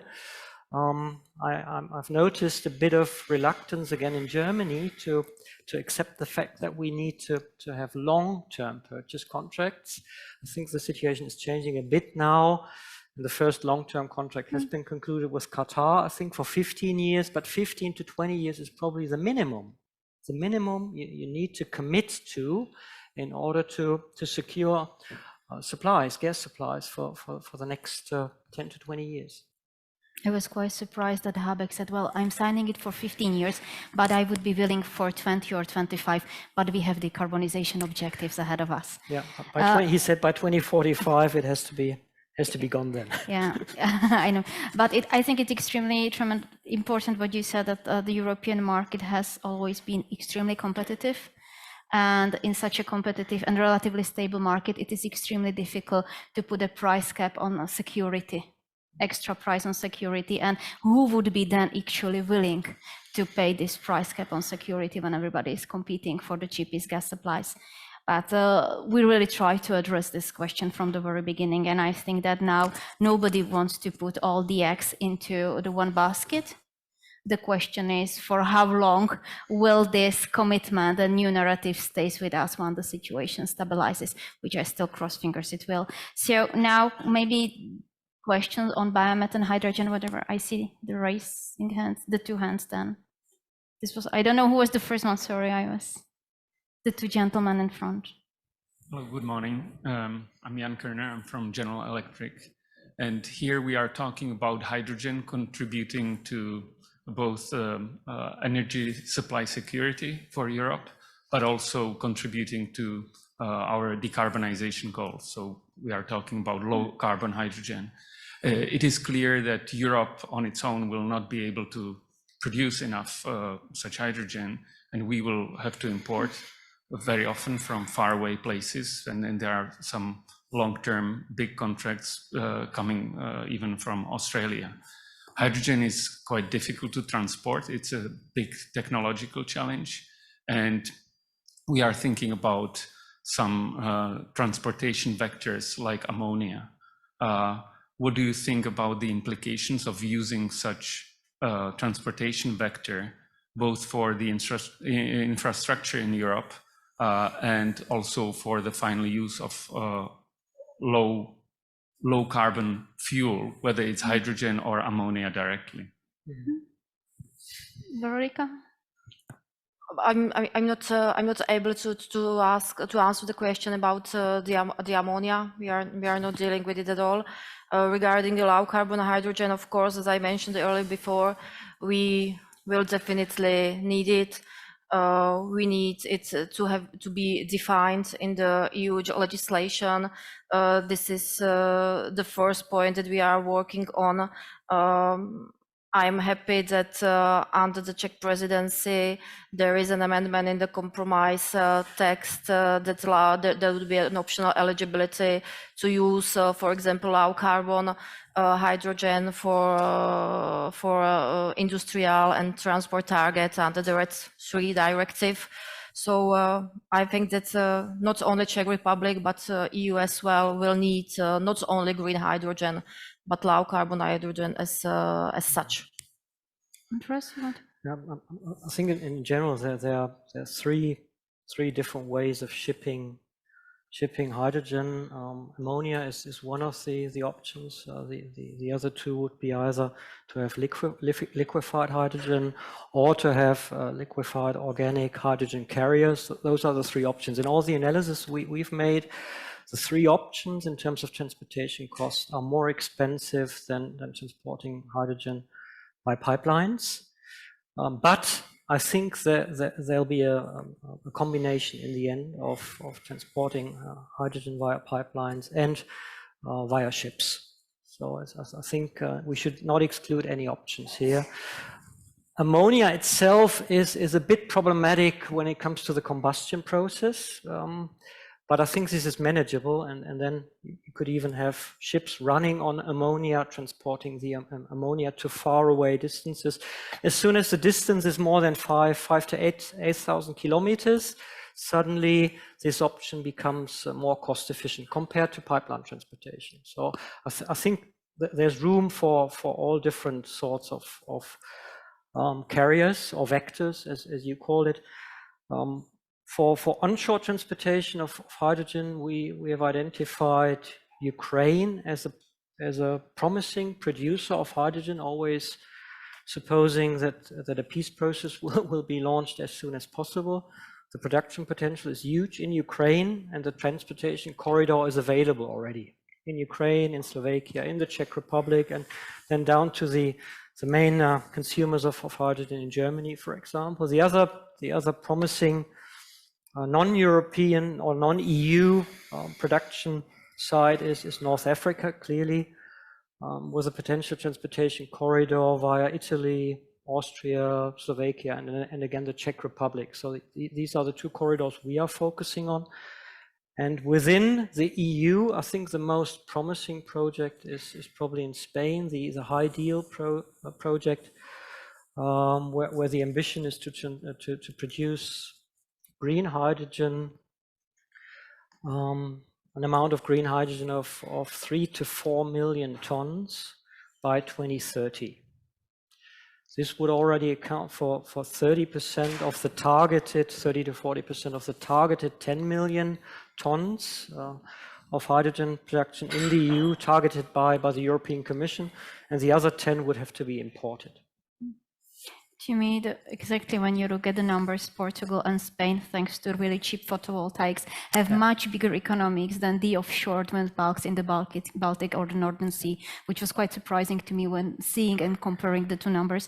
And when it comes to ammonia production, I know there are already several projects in Germany when ammonia will be delivered and will be directly used in industrial appliances. So the conversion or combustion will not be such a challenge there. So I think it will the combination, the futurable combination of all the sources, and it will also always hang also with the end consumption. Where do you need the hydrogen?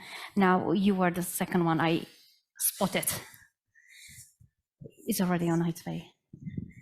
Thank you and good morning, everyone. My name is Emanuele Manigrassi and I work for European Aluminium on climate and energy. My question, you heard in the first panel how aluminium needs gas, especially for aluminium recycling transformation. And for the primary part, the solution has been long-term contracts for electricity, because that's the electro-intensive part. So I'm thinking more downstream. Is it technically, politically, legally possible to sign long-term contracts, for instance, for biogas, which is something we are looking into? If yes, what are the barriers you see and what do you hear from companies? Thank you. Yeah, I think it's possible in Czech Republic to make a long-term contract for biomethane. It's definitely depend a lot about the price we are going to purchase. Most of the biogas plant are using some agriculture crops that are very sensitive to the inflation of the oil and so on, compared to other that are using some waste streams that are not that much sensitive for the input material price. But yeah, we are ready, and I would like to talk to you. Yeah, maybe I can add one comment from the perspective of an infrastructure operator, which has also thought about purchasing biomethane, namely for running our compressor stations. So it's currently difficult to purchase biomethane on a long-term basis, and biomethane is currently traded at a major premium compared to natural gas. I think that's clear, but it still makes sense depending on what kind of CO2 reduction targets you have. So here the decarbonization agenda plays an important role. Okay, thank you. I see no hands raised, no questions on Zoom, so I think you are all hungry. Which explains a lot. I'm hungry myself. So ladies and gentlemen, dear panelists, thank you once again for a nice conversation, interesting topic raised, and let's hope that next time Eurogas has a conference, I don't know where it's gonna be, we will be in a better spirit and we will congratulate to all of us what we have achieved. And we have already achieved a lot, and we shall not be humble. On the same time, we should not be too proud, because if we are too proud, we lose the effectiveness and we will need it a lot. So wishing you all a really nice Christmas holiday. Do relax yourself and help us all achieve the stability of the sector for the upcoming years, because it's on all of you. And thank you once again for letting me moderate.